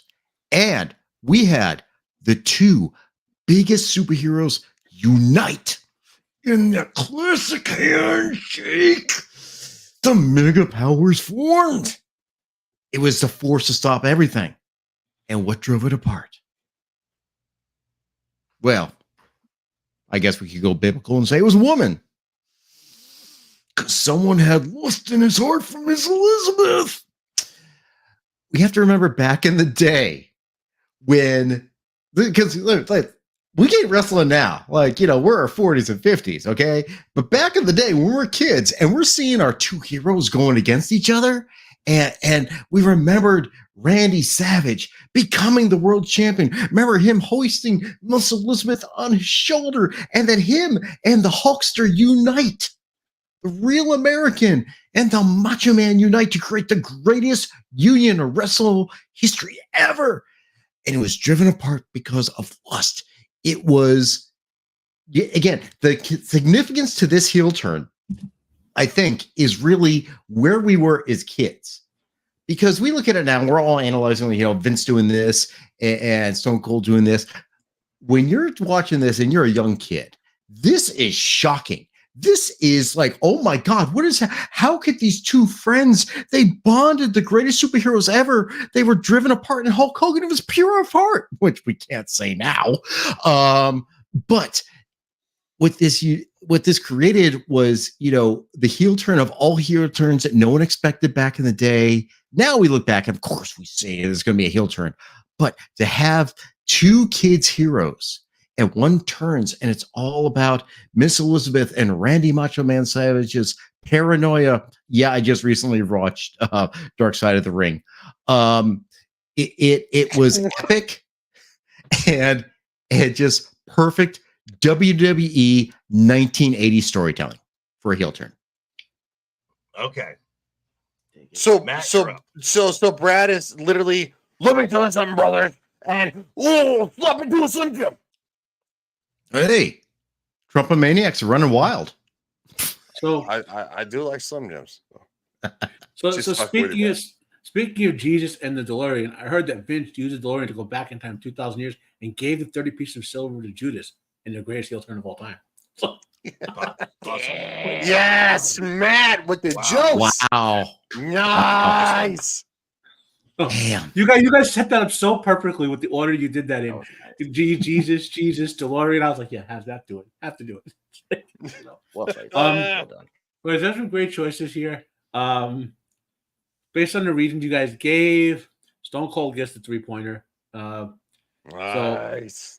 There is, Ryan, in a comic but serious way, there is a couple of things you could have mentioned with that Vince heel turn that might have got it to 3-pointer. I won't say what they were in case someone brings it up, but Yeah, you're right. There's so much with that heel turn.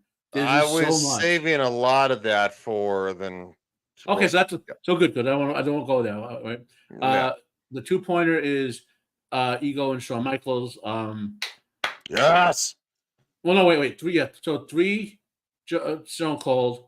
2 is Ego, right? Yep. And then 1-pointer. You guys had good reason, but it's going to be Vince. So there you go. Okay. That's auto standard. All right. All right. Burn. Now get your next one ready. All right. Hold on. All right. And do.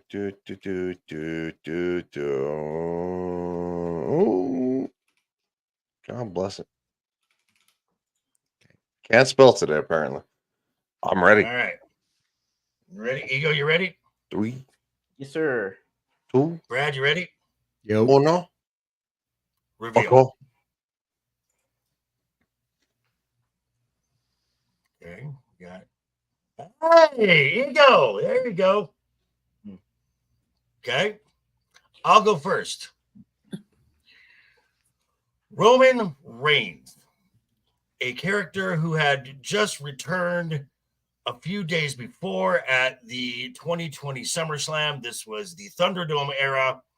It was goofy. It was a little wonky, but it's the best WWE could do at the time. Now, when people saw Roman Reigns attacking Braun Strowman and The Fiend at the end of the match, a lot of folks were like, oh, for fuck's sake, we're just getting over not seeing Roman on TV, and Bray Wyatt and The Fiend was getting some good traction. And then they had the segment on Monday Night Raw, where Adam Pearce is then sent to get contracts signed for a triple threat match for the Universal title at Payback the following week. So he goes to the Firefly Funhouse and gets Bray Wyatt's signature. He gets Braun Strowman's signature. And then he gets his way into Roman Reigns' locker room. Now, the camera framing is key here. So Roman's looking over the contract, and he holds onto it and says, okay, I'll sign this at Payback with the changes that we have approved of.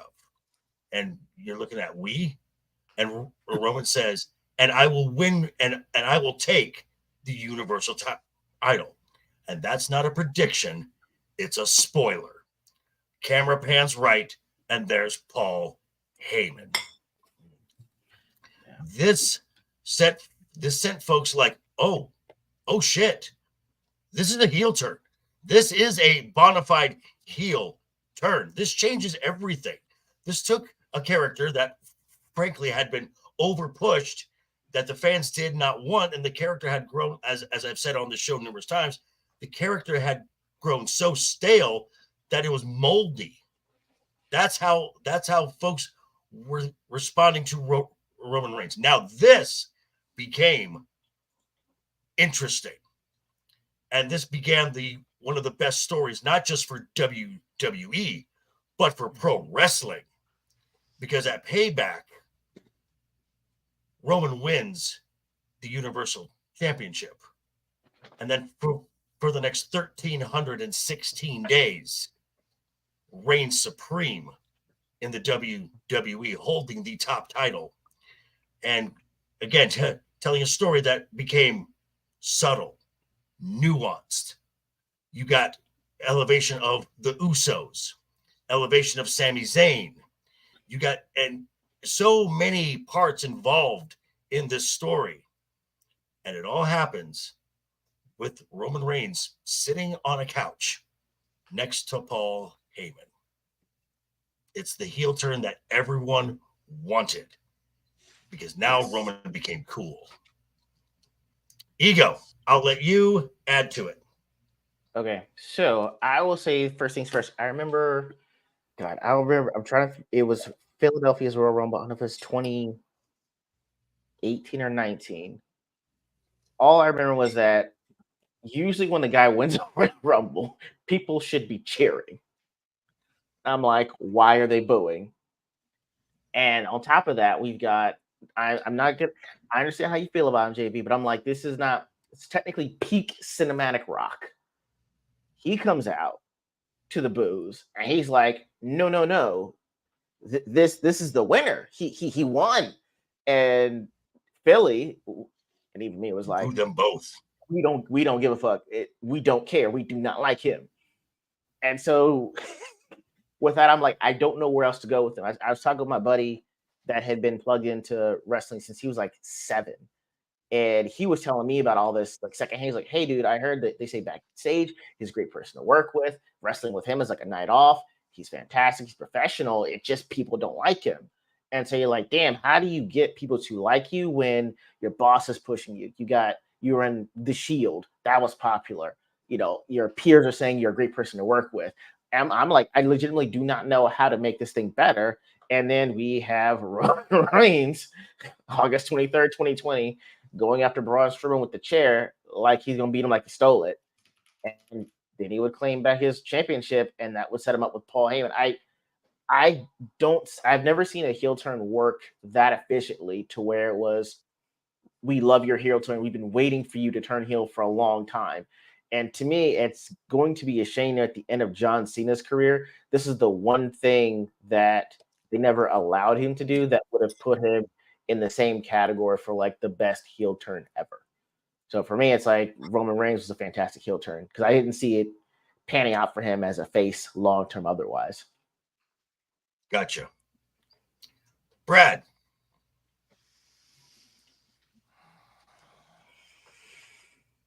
When the Shield first burst onto the scene, they were an unstoppable force. And they were cool as shit.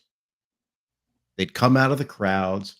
They were dressed in SWAT gear, and they would lay waste to people. It's almost, honestly, it kind of seems kind of rote now, but back then, it really seemed like something kind of new, something coming out of nowhere. And, you know, we're talking back. This is incredible to think about this. I had to go back and check the date. This is June 2nd, 2014 is when Seth turned on the Shield. That's 10 years ago. It's 10 years ago. At the time, why would the Shield break up? They had just, you know, who did they beat? Did I write it down? I forget who. They just like the weekend before was like a pay-per-view, and they just wiped out whoever they were against, and now they're here on the authority. That's right. And now they're here on Monday Night Raw, and you got Triple H, and I think Randy Orton was there too. Maybe the Authority was up there, and they're all standing defiant, and all of a sudden Seth just walks out the chair and just smacks. And it's like, what are you doing? And he just walks off, and he just walks out with the Authority. And then what this set up is literally, this is the significance of the heel turn. That's why I think the heel turn is very significant, because it can set up not just the heel, but other characters beyond that.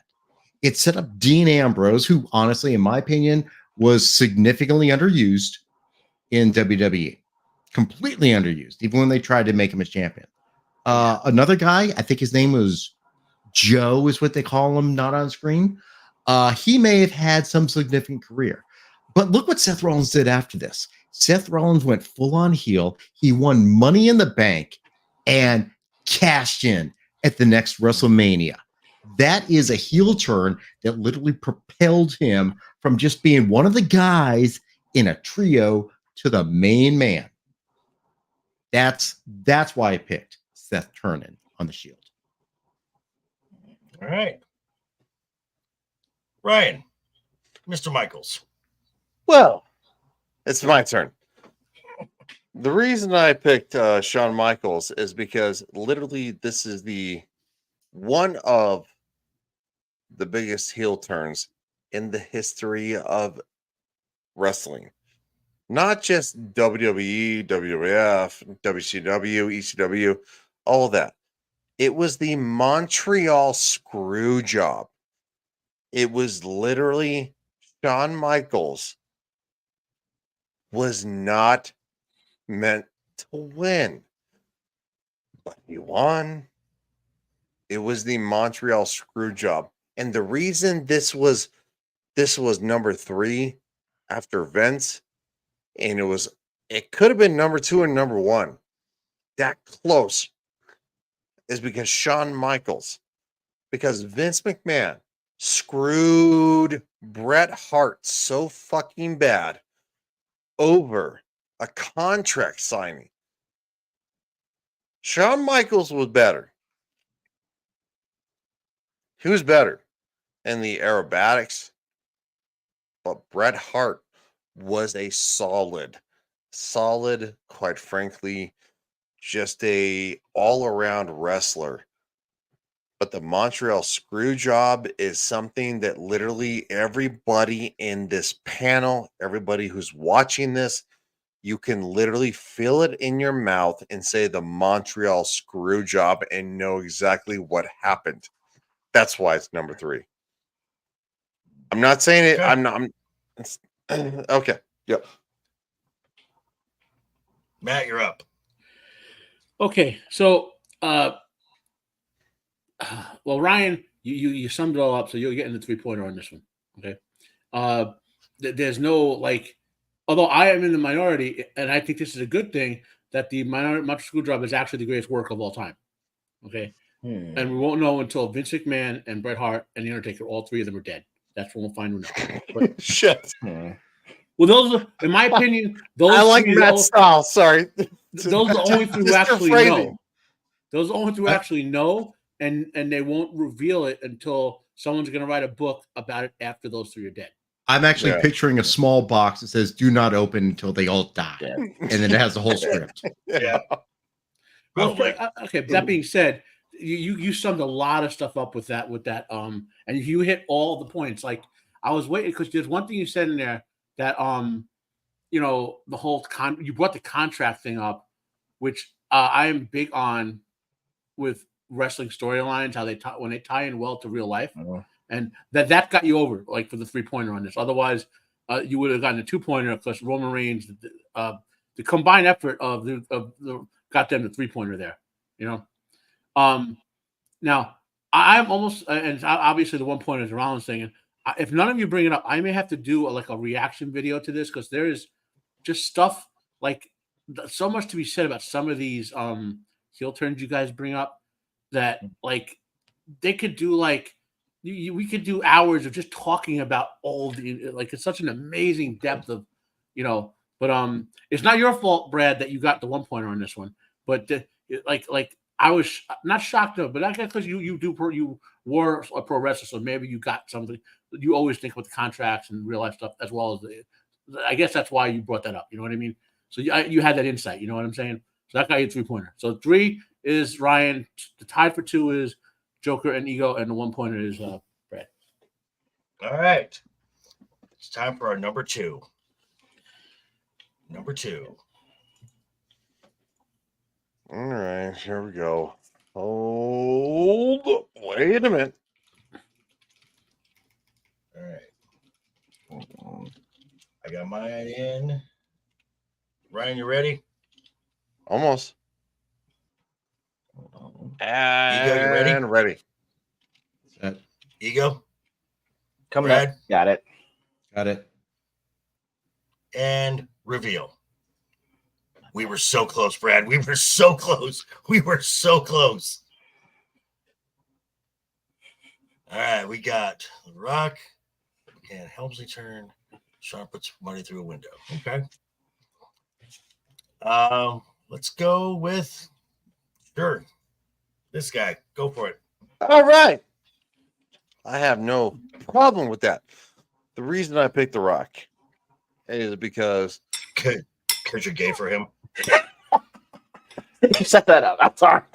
This is just Joker setting up his heel turn himself. Wait, does Joker not like The Rock? no. Does the sun rise in the Let morning? Ryan talk. Let Ryan go.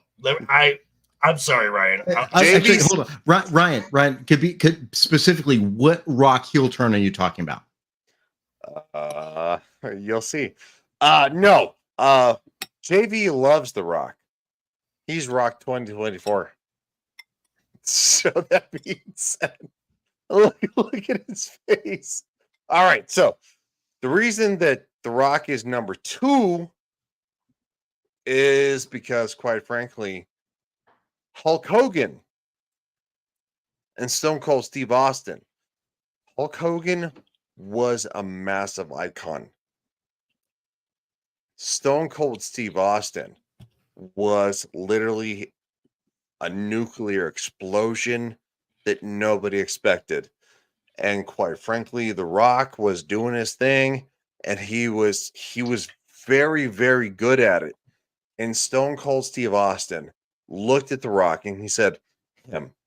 And that's why I say that. So Stone Cold Steve Austin picked The Rock to be his other, Stone Cold was a bad guy, was a heel. Stone Cold was a face. Rock was a heel. The Rock was a face. They bounced off each other so much that they are one of the biggest, they are literally one of the biggest rivalries in WrestleMania history in WWE, WWF, WCW, literally wrestling history, that these two bounced off each other. They could literally go from face to heel in one single thing. Nobody had to be a heel. Nobody had to be a face. It's like going, Austin says, because Austin 316 says I said so. And then he would flip them off. So you went from a face to a heel. And The Rock says, know your role and shut your fucking mouth. And it's like literally like, know your role, bring it. And it's like, holy shit. But the best thing is that we got Hollywood Rock. We got Hollywood Rock. But what led to that, what led to The Rock was literally Flex Cabana and literally Rocky Maivia. And literally The Rock said, Dwayne Johnson said, and I'm assuming with the help of Stone Cold Steve Austin, said, I needed to say my piece. Because that's what Stone Cold Steve Austin did. Stone Cold Steve Austin said his piece, not in WCW, not just in ECW, but in WWE. And The Rock did the same thing. And then all of a sudden, you had these two titans that just clashed. And so that's why The Rock is one of the best heel turns in history. Second heel turn in history for JB, because quite frankly, he hates The Rock. Hollywood Rock was funny. Leaving Sacramento and the final boss. That was the best heel turn, minus my main point. And y'all know my main point, so y'all better get ready. It's Stone Cold Steve Austin. I'll go next. So it's been mentioned here a couple times, Seth Rollins on June 2nd, 2014. They had just come off beating the Authority, as it's already been said on Raw. They were standing in the ring, defiant, as the Authority is down at the end of the rampway. And Seth Rollins hits Roman Reigns in the back with a chair, breaking up the Shield, which sent everyone like, what? Why? Why would you? Why? And then, as has also been said, this turned into the Money in the Bank win for Seth Rollins, which led to the greatest cash-in of Money in the Bank of all time, making the championship match between Brock Lesnar and Roman Reigns a triple threat match. And the moment when Seth has won and he's at the top of the ramp and he's swinging the belt around, then he became the Monday Night Messiah and had his wicked little heel turns. But this heel turn right here, 10 years later, is what caused Roman Reigns to lose the Undisputed Championship. This is the moment where Roman got to exercise those demons one last time, because Roman has never beaten Seth Rollins clean. Never. Oh, wow. Not once. Mm-hmm. So the fact that this moment gets to play a part in another story that, quite frankly, was the final moments of, by all measurable metrics, the greatest WrestleMania of all time, is a testament to how good this moment was and how impactful this moment was. So that's my point on this. Hi, Ariel. Sorry. Hi, Ariel. It's not Ariel. Okay. Ego. The McMahon Yes. Helmsley regime. Yes, regime or era. All right. So the thing is, the weird thing for me is I didn't know this took place in 6 months. I thought it took a few years. So take you back to June of 2011. That is to Ryan's point where Vince McMahon says, "It was me, Austin. It was me all along," being the higher power, right? That happens in June. Fast forward to August. And after that time, Stephanie McMahon's doing pretty well. She's actually dating Tess. They've got a whole thing going on. They do their own promos. It's cute, right? You're going to jump to the fact that in November of the same year, which is 3 months later, seemingly Stephanie McMahon and Vince are ready to reconcile because she's getting married to Tess. I want to have Daddy there. It's going to be a family affair. And right before the nuptial starts, there's a promo cut where Triple H actually tricks an intoxicated Stephanie McMahon into marrying him, which actually spins into a no-holds-barred match a month later between Triple H and Vince McMahon. This shit was all over the place, literally. I mean, Vince fell off a scaffolding. Triple H tried to run him over with a car at one point. They wound up being back in the ring to the point where there's a sledgehammer involved, and Vince is about to strike the blow on Triple H. Vince gets it, takes out Vince McMahon, ends the match. You see Stephanie McMahon, cute prom queen looking girl, looking very lovingly over follow, like, oh my God, what's happened? Triple H raises a sledgehammer, lets them know that, hey, the sledgehammer is an equal opportunity. Everyone can get it. He drops it. They embrace, and it becomes the McMahon-Helmsley era, which winds up being a 6-month progress work because Stephanie never forgave her father for setting her up for the unholy alliance between Undertaker and Stephanie McMahon that Vince was involved with. On top of that, I mean, it kind of was like a life imitates art thing. They kind of run WWE now, and I think that wound up leading to Triple H and Stephanie both simultaneously holding the WWE men's and women's title during that era as well.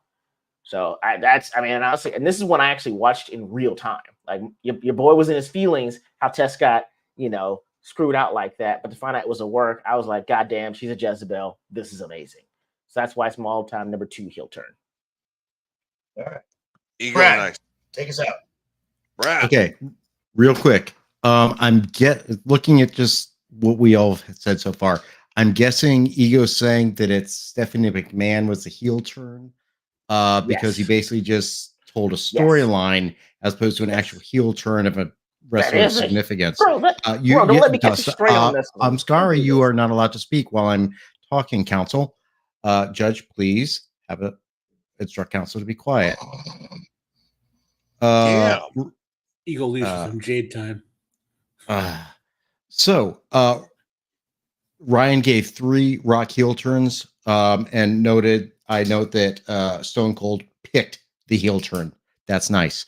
Obviously, I do appreciate Seth Rollins because that was one I picked before. But the reason I picked Shawn Michaels is because this is where Shawn Michaels became significant. Yeah, he was a fine little wrestler with Marty Jannetty. They were the Rockers, but let's remember what the world was like in the WWF back then. Vince did not like small dudes. Okay? Dude, this is And fucking gay. he didn't like small wrestlers. He wanted big, giant, powerful guys. Shawn Michaels had to change himself to become the character that he is recognized for now.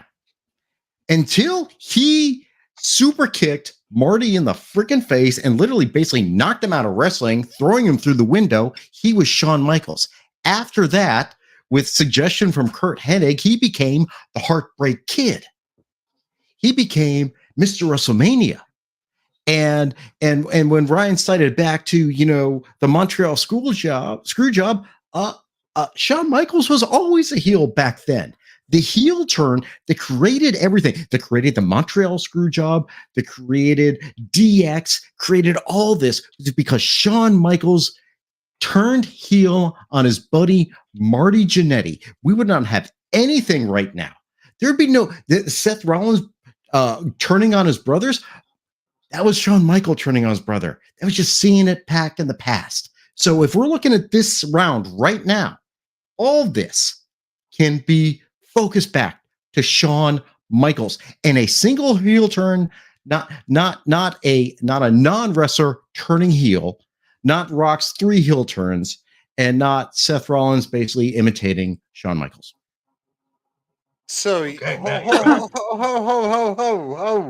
So you need to actually add to Shawn Michaels' heel turn to get to the Montreal screw job to validate Seth Rollins? Dude, you're not a good lawyer. That's why he's partner in a law firm. Matt, you're up. Just fucking with him. I'm just fucking with him. He's my friend. Just Sorry. as a quick aside, during that Say I'm not a good lawyer. It's Helmsley- okay. McMahon Helmsley thing, JR had his best 2-part call of all time. Remember the timing correct when Triple H died in kayfabe and Dare goes, "Oh my God, Triple H is dead. What are we gonna do?" And then a couple weeks later, when Triple H makes his stunning return, he goes, "Oh my God, Triple H has recovered from death. He has recovered from death." Yeah. Dude, JR WWE was the Jesus. JR was the best. But that's right on when Vince McMahon defeated God in a wrestling match. It was the whole Oh God. Oh no.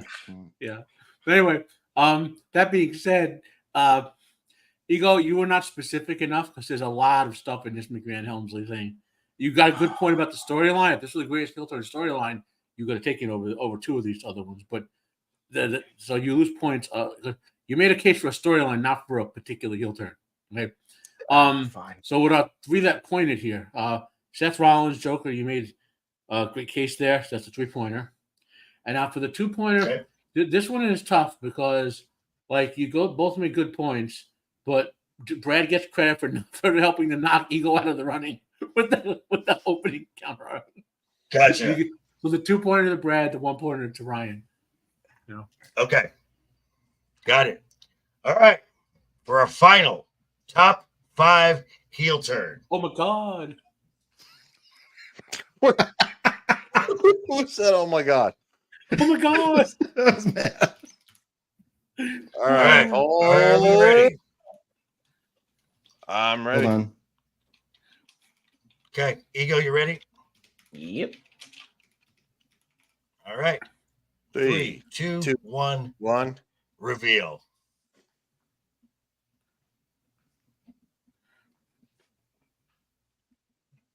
Okay. Who's I'll first? go first. Outstanding. I'll go first. Armageddon, 1999. As Ego had previously mentioned, we have a storyline that is starting to build. This is where Stephanie McMahon turns on her father. Now, unfortunately for Ego, he stopped at this moment and should have gone forward. This was at Armageddon. This was December 13th, 1999. This was the closeout pay-per-view of that year. What came afterward? The year 2000 has been argued as one of the best years of WWE programming, except for the WrestleMania that year. That one sucked. But what you get after this, you get the McMahon-Helmsley regime, which has later morphed into other iterations known as the Authority. You get the Triple H reign of terror. You get the two-man power trip, where basically Triple H and Stone Cold held all the gold in the WWE. You also get the Invasion. None of this happens without this heel turn right here. Some of at the time the best programming that WWE had done.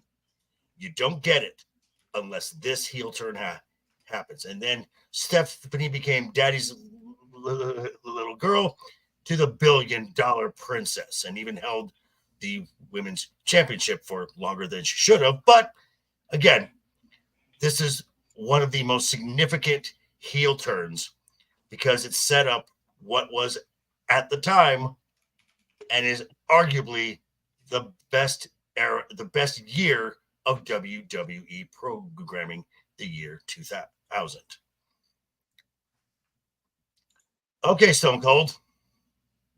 All right. Yeah, I knew I would draw your ire. So, the reason I picked Stone Cold Steve Austin, and quite frankly, that The Rock should be number 2, but apparently Ego sucks a lot of dick. No, I'm kidding. Oh, you no. changed the date. I saw you. Yeah, you changed the date. What? I was about. Huh? My eye says set. This eye Wait, says wait, 7. This one says 6. No. What happened? What happened? It was an eye. It was an eye thing. I'm sorry, Ryan. It's I'm an eye sorry. thing. Ho. Eye. We'll get there. So, the reason that I picked Stone Cold Steve Austin is because Stone Cold Steve Austin is the most influential, the most iconic. I mean, what do you want? You know, literally, he is the pinnacle of wrestling. You're gonna leave, even though you piggybacked off my fucking shit, dude. Congratulations, because you didn't pick one heel turn. Stone Cold Steve Austin is the biggest in history. He started out as nobody. He started out as Stunning Steve. He had blonde hair. Nobody cared. Nobody cared. And quite frankly, WCW bounced him to ECW and Paul Heyman. Yes, Stone Cold Steve Austin is a Paul Heyman man. And he said, what do you want? Yes, he is. And he said, what do you want to say? And he cut this promo that, quite frankly, JR said, I saw that. I want you. And that's when you get King of the Ring 1998. Because Austin 316 said, I just whooped your ass. That is the most iconic wrestler in the history of the world. My favorite wrestler ever is The Rock. But I understand that Stone Cold Steve Austin is second. Kane is third. But Stone Cold Steve Austin is the most iconic wrestler in the history of the world, bar none. If you say Austin 316, everybody says, I whooped your ass. That's all you have to say. Or you say, what? That being said, Stone Cold Steve Austin's turn, that is the mark of an incredible superface because wrestlers have to have a turn. You can't just be the superface forever because people, they forget about you. They get a little grumpy. They don't understand. That's the business. But Stone Cold Steve Austin turned around and went, fuck you. And that was the most beautiful thing ever. And then again, he turned around and he started and he turned it around and he did it again. So no. Armageddon, 1999 was Stone Cold Steve Austin, Kurt Angle, The Rock, The Undertaker, Rikishi. I mean, I can keep going if you want. Kurt Angle ended up winning. And then, of course, No Mercy, The Rock won. And then there were The Rock. And again, because Stone Cold Steve Austin was a huge fan of The Rock, because The Rock was the anti-hero that Stone Cold Steve Austin was. And that they had WrestleMania 17. It was huge. It was fucking huge. And Stone Cold Steve Austin turned on The Rock. And this led to the first turn, the first superface turn of a massive WWF superstar. And I hate the fucking phrase WWE because, quite frankly, fuck you. WWF superstar since Hulk Hogan.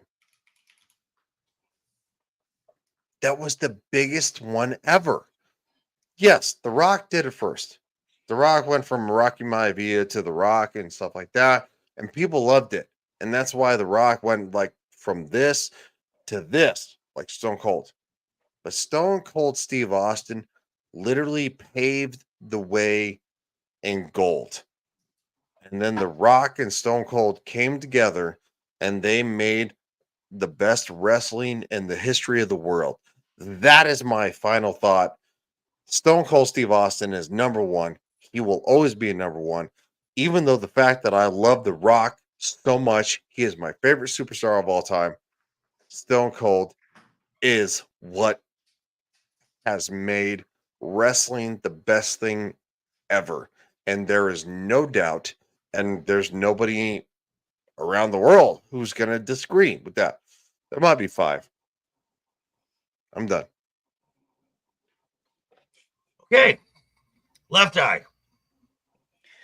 All right. So now that we know that WCW is in play, I wanted to go with my original number one, which was Hulk Hogan Bash the Beach in 1996. All right, what happened was I said 97, this one said 96, and we got it crossed. So I redid it, and it's 1996.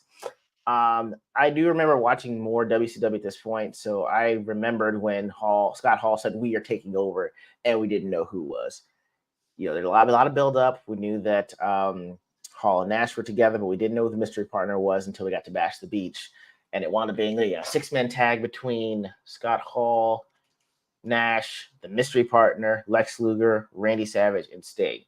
This all culminates when Lex Luger has to be taken backstage, and I believe Randy Savage is out, and in comes Hulk Hogan, which is, again, the best face, the biggest face at that time, probably the biggest face that I had ever seen up to that point. And it startled me because all I remember was the fact that Hulk Hogan wrestled for another company and he's here in WCW. It's giving it some real legitimacy. And to see him have Hall and Nash scatter outside the ring, to have Savage prone and hit him with not 1, not 2, but 3 atomic leg drops, which 10-year-old me thought, that's it, Randy Savage is dead. I don't know why he killed that guy. They used to work together. Why are work buddies killing each other like this? To then have Hall and Nash jump back in to brand themselves as a new world order, which will be sometime later, and to have fans literally throw trash at them in the ring to signal their displeasure, I hadn't seen anything like that. Now Ryan says that the Austin 316 thing was, hey, big for him for saying I just whooped your ass, I guess. But if your crowd reacts to have people throwing trash at you in the ring because they're that stunned and disgruntled, I can't have that not be number one. On top of the fact that I learned in some of the documentaries after this that Hulk Hogan got actual real hate. People would throw trash at him in person because they thought this heel turn was an actual true event, that he was actually heel because he was the guy saying, hey, say your prayers, eat your vegetables, take your vitamins, and pray, and you'll be a champion just like me, to going, I have the beard, I'm playing Jimi Hendrix Purple Haze to come out, I spray painted the belt in NWO, and I actually started the Monday Night Wars. I don't see any other heel turn topping that, and that's why, to me, Hulk Hogan's heel turn at Bash the Beach 1996 is number one for heel turns. All right. Brad, take us home. Okay. So, again, I did not know WCW was in play. Hulk Hogan's Bash at the Beach led to the finger poke of doom, which ultimately led to trash being thrown in the ring. So that's why I'm knocking it down. Stone Cold, honestly, is my favorite favorite wrestler of all time. I love Stone Cold. Absolutely. I still am not certain what heel turn he's talking about. Stephanie McMahon, great character, but only character because she's a heel. She was just a side character beforehand. So why did I pick Roman Reigns? Because this was the impossible turn. Hey, it's my argument. Go ahead, counsel. You're Jesus. Yeah, this is why people hate lawyers. Because you pick the worst takes. I'm just pointing out the fact. Roman Reigns, Roman Reigns, when he came back, let's forget, he is gone for a bit because he had leukemia. And then he left because of COVID and he was immunocompromised. So you would think he would come back. Like, this is a guy returning from cancer. You'd think he'd be a babyface. You think people love him. No, they still hated him. And they're still trying to push him as a babyface. The only thing that somehow would make sense is that Roman Reigns impossibly would become a heel. Look, people still like John Cena. People still like Hulk Hogan. John Cena was the most requested Make-A-Wish person ever. You run into Hulk Hogan, everyone still remembers the Hulkster. Yeah, they turned and everything, but no one wanted Roman Reigns. Who the hell wanted Roman Reigns? They That's not a heel turn, dumbass. And I love you, by the way, because you're good, dude. I love you. Stop interrupting, Ryan. Stop interrupting. He was playing a babyface, and it didn't work for him. The only way he got over, and that's why I say heel turns are significant to getting the character over. The only way he got over to be who he is now is because he turned heel with Paul Heyman just appearing. Paul Heyman played the assist. He literally served up the volleyball, and Roman Reigns spiked it home. He didn't just say, Paul Heyman's here. Yeah, Paul Heyman was the mouthpiece, but Roman Reigns became the head of the table. Acknowledge him. He became literally a cult leader that drew people in. And the reason we are right now at the Bloodline is entirely because somehow we had a legitimately believable heel turn that everyone fell in line with. No one thought it could happen, and it did. And that's why I pick Roman Reigns top. All righty. Matt, you're up. Okay. Whereas you had made great counter arguments previously, Brad, today you made some pretty bad ones. Okay. So the number 3-pointer is Hulk Hogan, Bash the Beach, 1996, as Ego corrected. Although 1997 ended Hulk Hogan in a torture rack. So I was like, what the hell is he talking in 1997? Wrong one. So that's your 3-pointer. And the interesting thing about this one, so I will, if you'll find Eric Bischoff talking about it as well as Hogan, that no one really knew that Hogan was willing to do the heel turn until he showed up at the event. That Bischoff had pitched it to him between 8 months to a year before, depending on the differences in story. And Hogan told him okay, and to said, Bishop, you can leave now, in like silence. There was no communication for months about it. And then Hogan literally told him on the way to the event, I'll do it. It's going to be great. So, and Hogan himself later said that he kind of did the business analysis of it and realized that how over he would be career-wise and blah, blah, blah. But so there's a lot into that. That's not that that's why it's 3-pointer. You already made 3-pointer on your own, but there's an amazing story behind that heel turn, which why I consider the greatest heel turn of all time. And Ryan, we talked about that before. Mm-hmm. The 2-pointer here, the Stone Cold one, it gives you 2-pointer. Okay. Again, because funny enough, like you gave great reasons for it, but had Hogan not done his heel turn, Stone Cold heel turn might have been the greatest of all time. You know what I mean?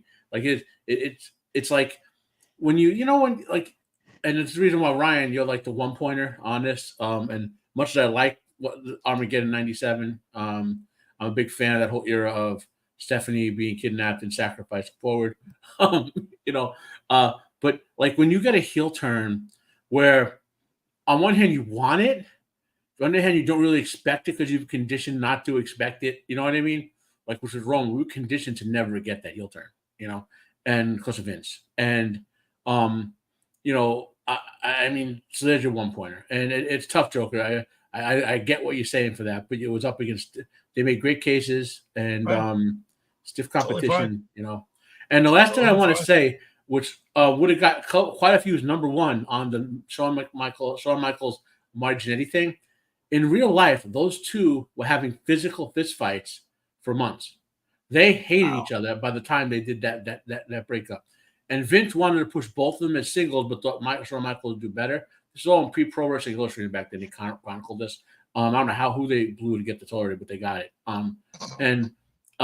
So when they did that kick, Michael said later, because Michaels back then was like a total jerk in real life, and he said later, I was shocked that Marty did the business for me there because we hate each other so much.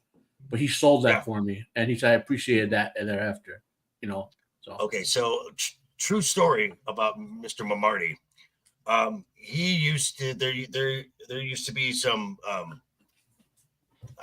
Brad, you've seen my bar, that Midas thing. The owner of that place would open one of the bay doors, and he would have a ring in there, and he would have like indie shows in there. So one night, Marty Jannetty, this was before I got that there, but I had heard of this story enough times. Marty was in there, and he was drinking. He was the double fisting, double Jack and Cokes like they're water. And from what everyone was saying, he has never recovered from that moment. Damn. Yeah. Yikes. The heel turn broke him. As an honorable mention on a fun heel turn, KO turning on Y2J. That was good. That's a And good one. my honorable mention is the Liv Morgan chair shot to Rhea and then separating her shoulder. All right. Go around the horn. All right, there Matt, we go. what you got going on? You muted. Muted. You're muted. Muted. Matt, you're muted. Sorry. Got it. I'm forcing myself to watch Death Before Dishonor. It's full of matches that are 5 minutes too long, even though they're really too good. So I'm hoping to do a sort of post analysis on that one today or tomorrow. What else? My review of Sharp season 4, episode 2, Sharp Siege, will be out by this weekend.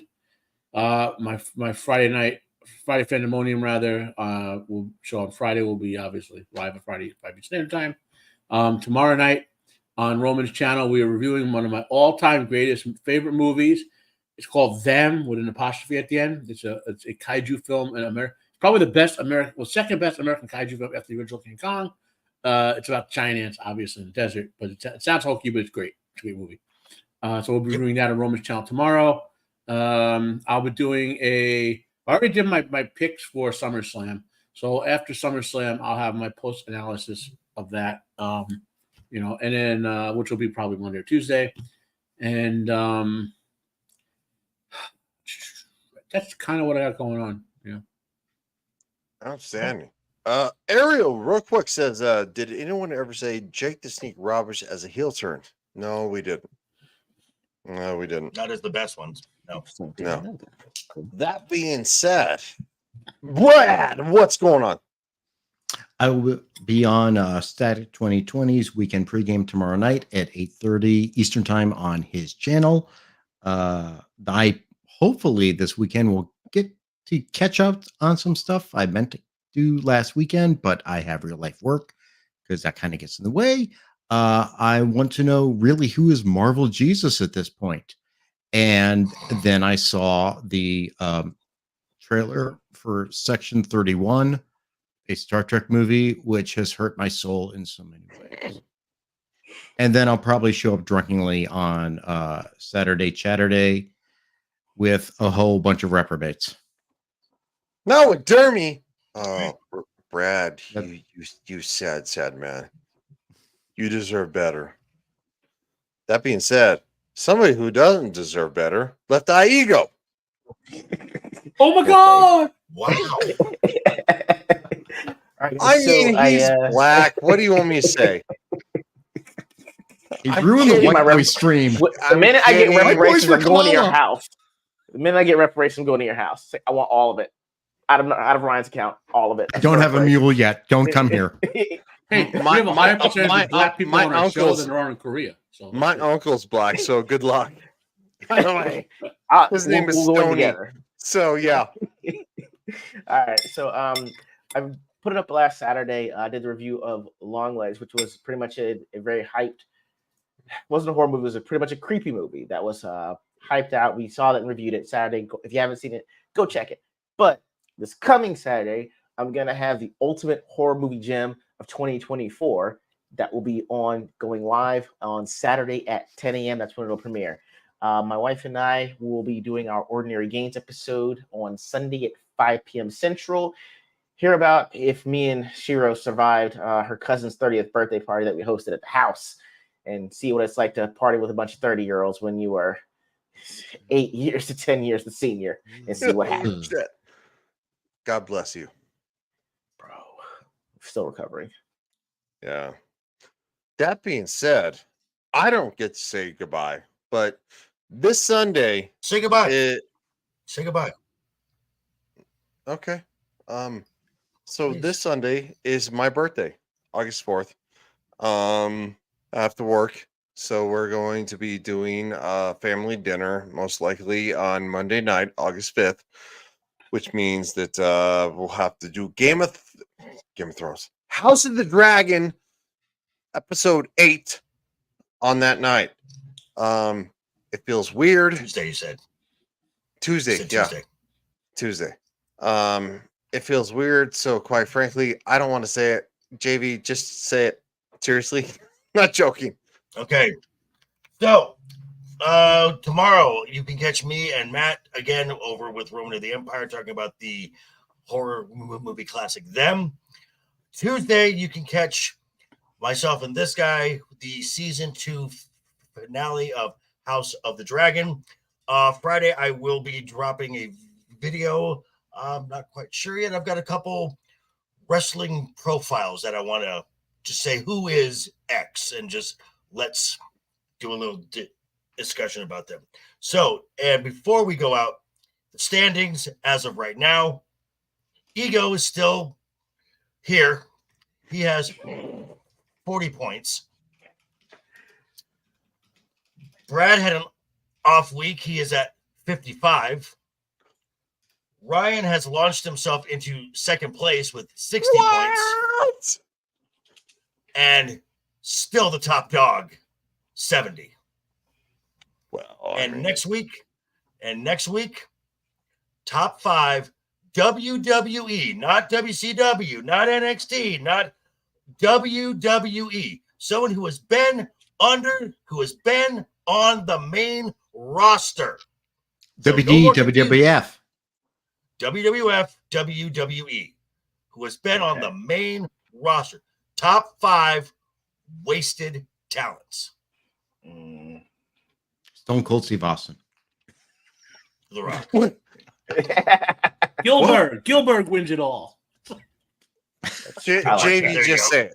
Just say it. Doodles. If you smell what the Rock is cooking, the following contest is scheduled for one fall. On the way to the ring, from Miami, Florida, weighing 275 pounds, the People's